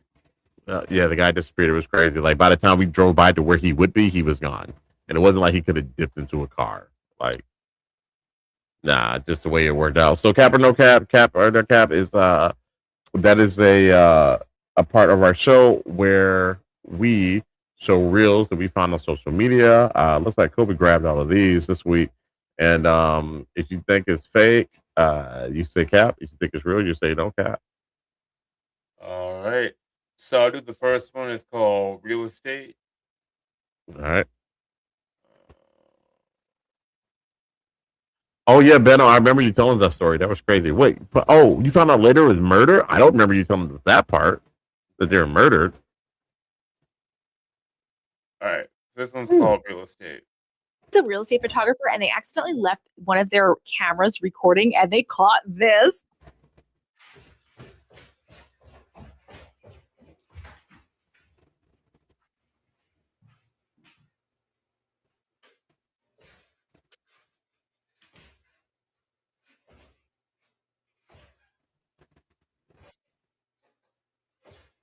What the hell is that?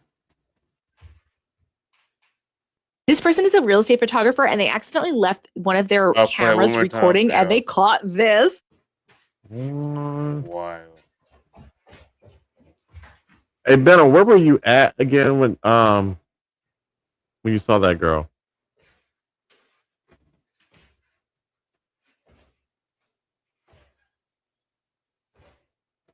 Oh shit, bro! When the back murders, ooh, Scottish, ooh. This person is a real estate photographer. That's No crazy. cap, yo. No cap. What up, Maple? What up, Maple? Cap or no cap? I'm gonna say no cap. Yeah, say no cap. That's crazy. No cap. No cap. There it is. Cap. Yo, that's I'm still tripping about that story though, man. Yeah. You said she was that she wasn't bad looking too, if I recall. I think I did ask. And you're like, yeah, she was all right. All right, so I have the next one here. They just say old man walking down the stairs. Cap, that was it's a cap, that's a screen, not a wall. You think it's Cap? Maybe. I don't know. Like maybe some good editing. I can see it. Yeah. I can see it. So this is even in death they want to be us. All right, let's see what we got here. This is why melanin women are magical beings. Let's see it. Because I wanted to have a little fun. How old were you when you lost your body, Kara? 26. How did you die? Car accident. Where did you live? Miami. What are you looking for? I wanted to see what it's like to be a black woman. So if you weren't black, what were you? I was white. So now that you've had that experience of being a black woman, how do you feel about it? It's exhilarating. You ready to go to the light now? Do I have to? Well, you're attached to a body that doesn't belong to you. So, yeah. Yeah, I'll go. All right, Kara, before you go, is there anything you want to say? Girl, to be a black woman. Tell her she got it going on to just keep going. Let me know when Kara's gone. Okay, she's gone. And how does it feel there now that she's gone? It feels like the pain is going away. I've seen that one before. I don't know about that because then she said would she know she was gone if she was being possessed by the maybe she know because it was pain. I don't know. I'm gonna say no cap. I'm gonna say cap. Sorry. I'm saying Cap.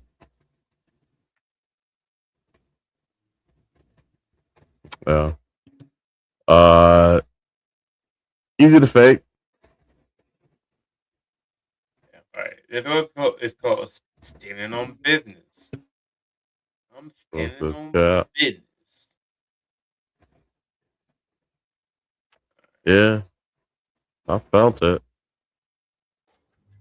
But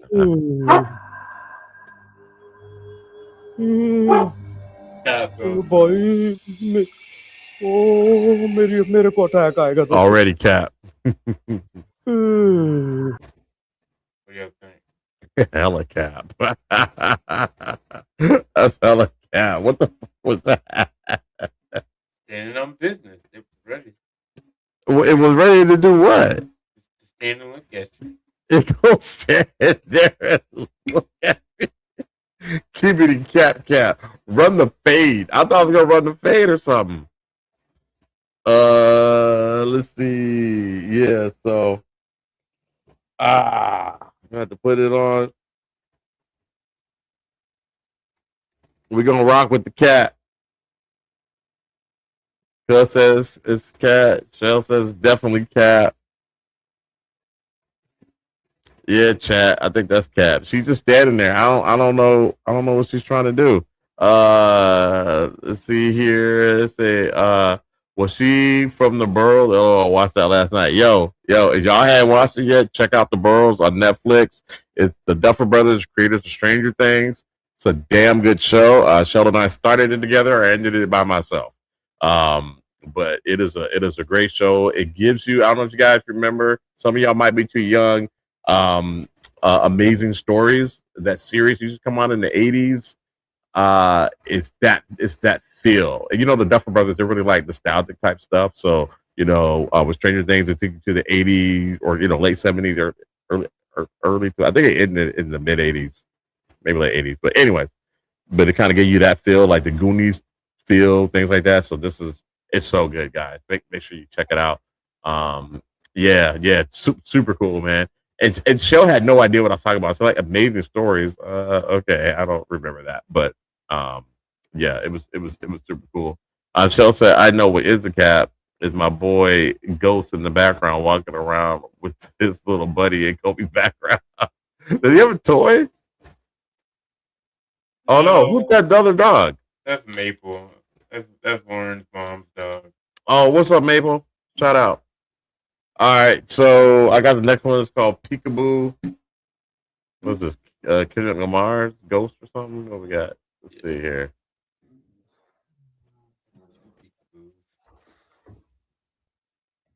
Oh, what the hell? Oh!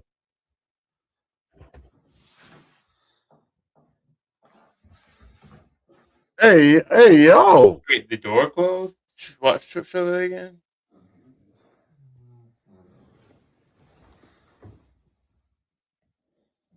Hey! The hat man. There's a hat. Ooh, it doesn't have a hat there, though.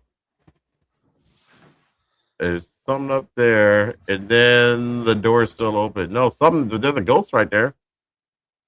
Or the shadow. I don't know if the ghost. I'm going to say no cap. That dog is annoying. I'm going to tell you right now, it is no cap. No cap. That is freaky. Yeah, there's a figure there. Yeah, Benno. There's a figure there. I was like, too, like, it had the hat and then it didn't. So I don't know, man, but I'm going to say, you can fake that, though. Yeah. You can with some good video editing. I don't know why they want to. Yeah. So you're saying no cap, Kobe? I'm gonna say no cap. All right, well, take your cap off and throw it. No. All right, Okay. so the next one is called, this one's kind of weird. Did the eyes change? I didn't know for sure. This is a weird video. Let me know what y'all think. All right. So this isn't really scary. Gus It's just said the video was a cat. Oh, that's okay. All That's right. fair. Did the eyes change? Did the eyes change? I gotta.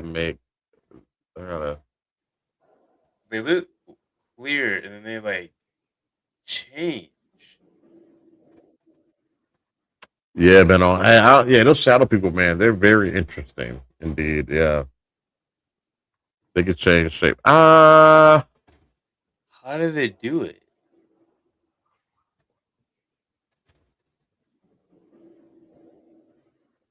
Well, the eyes definitely change, but I don't know if that's an angle. Like, Why?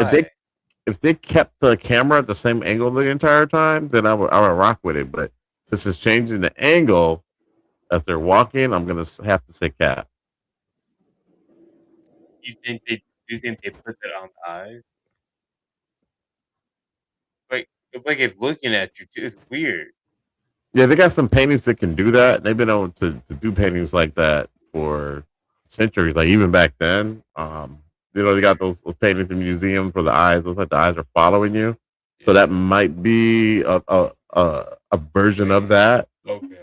So it looks like we got a lot of caps in here. The face changed too a little. Like, cap. Yeah, the face. Yeah, the face clears changed. up when Okay, Shell says AI. All right. AI. What is the comment? Nathan. Light refraction. Highlighted. Shiny gloss paint. The angle changes. The angle change. No cap. Okay. Just be different. I mean, so the eyes are changing? The eyes and the face change. They do change. Well, I'm gonna say no cap in the fact that it is not. I'm gonna say cap in the fact that it is not supernatural. Okay. So we're going with cap. It felt supernatural. Right, It ain't ahead. supernatural. It ain't supernatural. Did they change? Probably from the angle because the paint kind of like two-tone paint. Like it could change depending on the angle and the way the sun is hitting it, the way the light is hitting it. Beto says they are there all the time, but not when the light's shining off. Exactly. Yep. I agree. All right, so we'll go to the next one here. Is this Walk On By? Yeah. All right, oh shit, what is in my hat? This has been in the garage. Hold on, y'all. I think. Hold on, y'all. What we got? Man. Got a spider in there? Boy, I thought I had a creepy crawly in my hat. All right, Walk On By. Let's get it. Mañana, cabrón. Mírala. Jugando memes como siempre. Chicas, no mames, no mames, mira esa madre. ¿Qué verga es eso? What happened? Show it again. I didn't see anything. Van a las 3 de la mañana, cabrón. Mírala. Jugando memes como siempre. Chicas, no mames, no Oh, in the back, something walks by. ¿Qué verga es eso? Was that patient not supposed to walk by? You know, it was a patient. Why'd they react like that? I don't know. I couldn't understand what they were saying. Cuz says no cap. I don't know if he's talking about that one or the other one. I mean, somebody walked by, but it looked like they're in the hospital. So I would assume patients could walk by.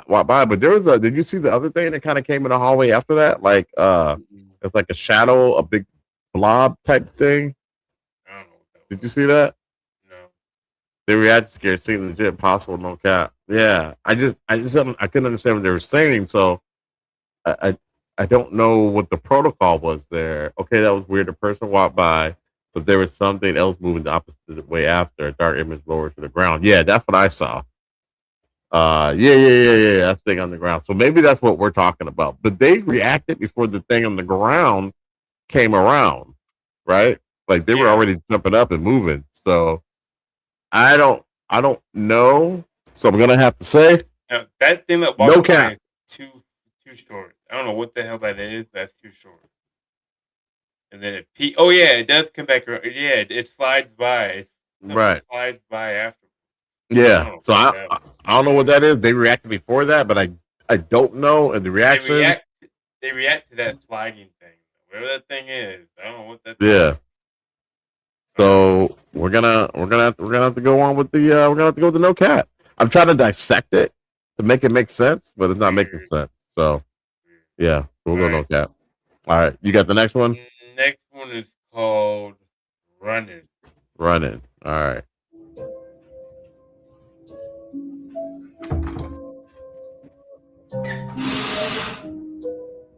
I hear you down there. Knock it off.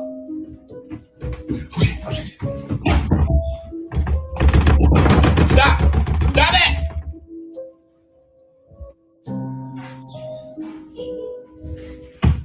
Oh, no.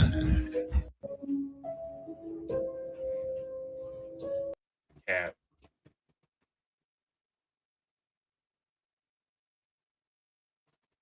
Seems a little too staged. The little girl was too fake. Cat. So we said cat. Seems a little staged. Because, all right, so bro, if that little girl showed up, right, would you have chased her to see where she's going? I would have left, but I wouldn't have. That I would have. Didn't seem right. I feel like you pushed the door out of the slot. Yeah, I can see that. There's a way to shake it. You can shake that door. Because it's Cap. Yeah, I say it's Cap because he didn't follow the girl around the corner. Right. So I think yeah. that's cap. So I'm gonna have to pop that sucker open and put it on my head, because that is cap. What was that? What did you just play something? No, I was checking I was checking. Facebook was being weird. So Oh, I was okay. trying to get back on Facebook. All right. So I believe I have the next one called "From the Windows to the Walls." All right. Let's see what we got here. From the windows to the wall. Que é aquilo, meu amigo? Hoje eu tem algo lá em cima, velho. Observando a gente, cara.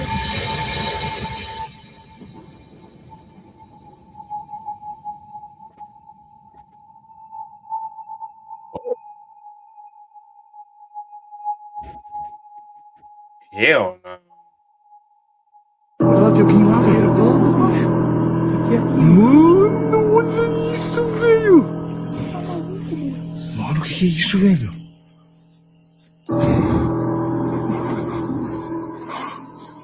O que é isso, velho?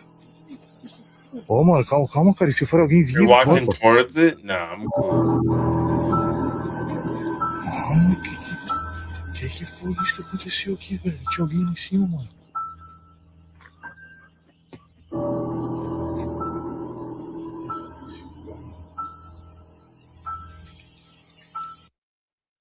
Nah, I gotta see that again. André, o que é aquilo, meu amigo? Hoje tem algo lá em cima, Oh, velho. God.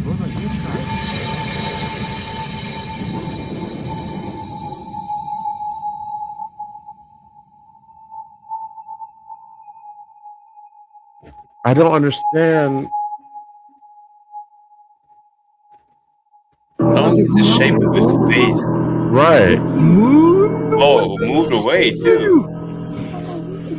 Mano, o que é isso, velho? But he reacted. I'm gonna say no cap.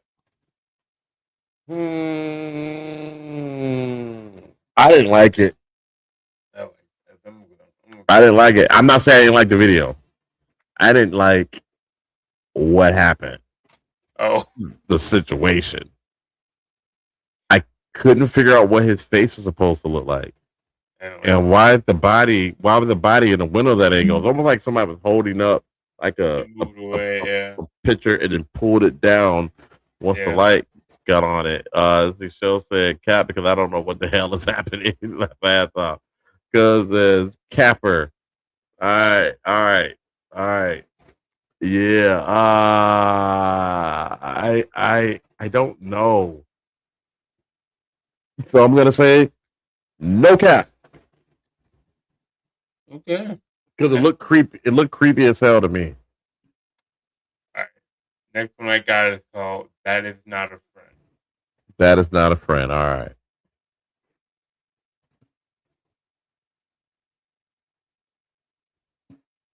Put these in here real quick. Not English.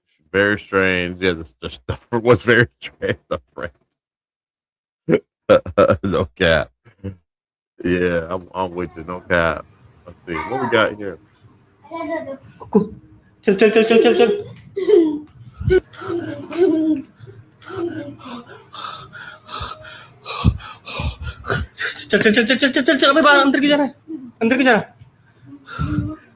What the hell? Where'd it go? It's gone.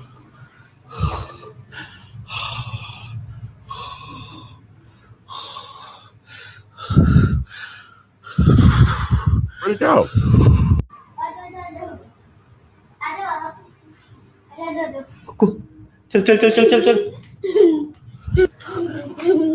Why are all the videos in different language? I don't know.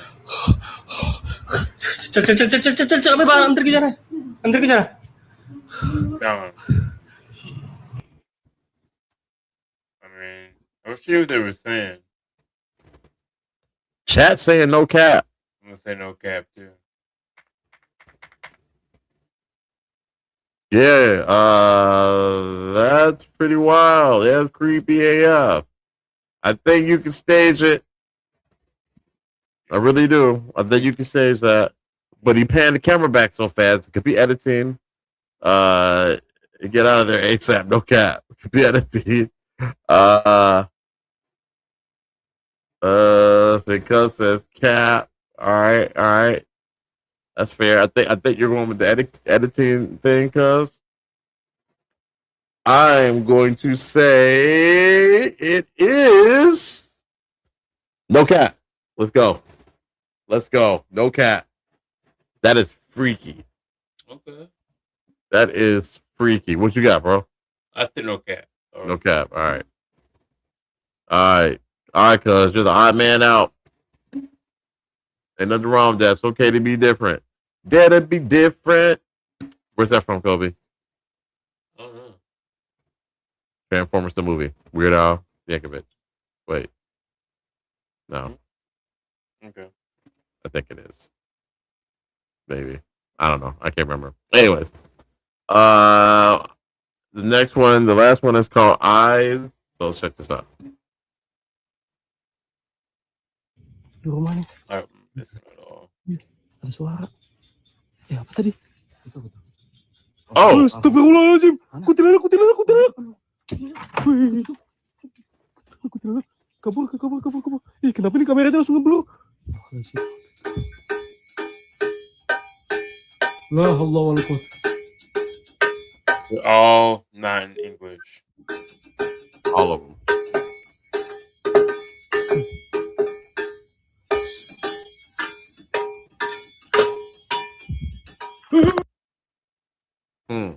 Cap.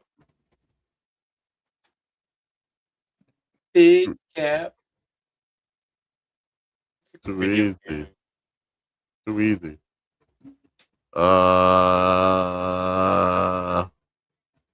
Yeah. Everybody saying cap?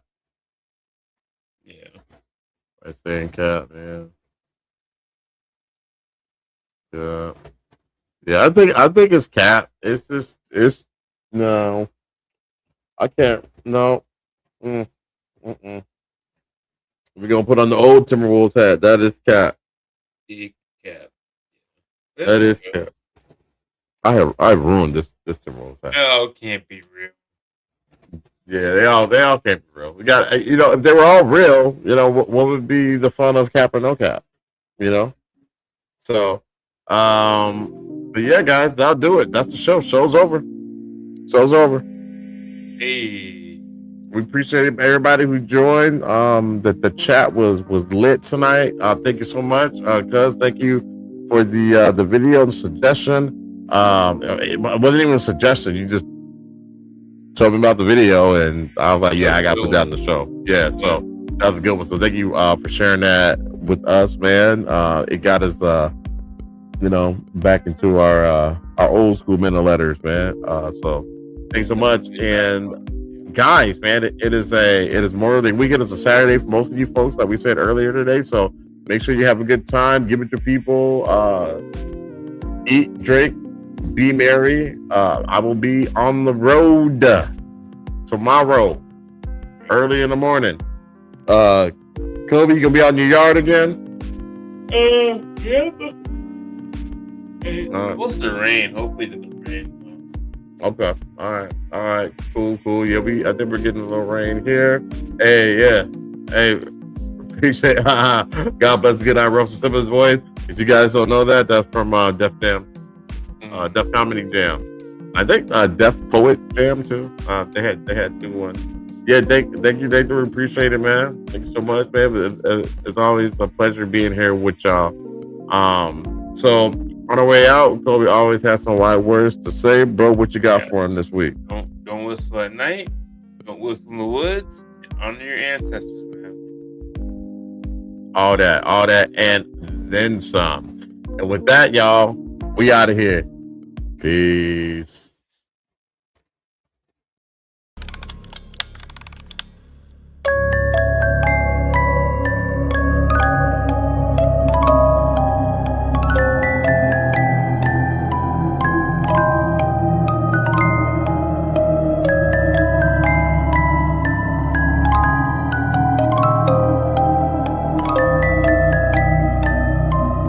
blood giants. People who came from the sky. Yeah.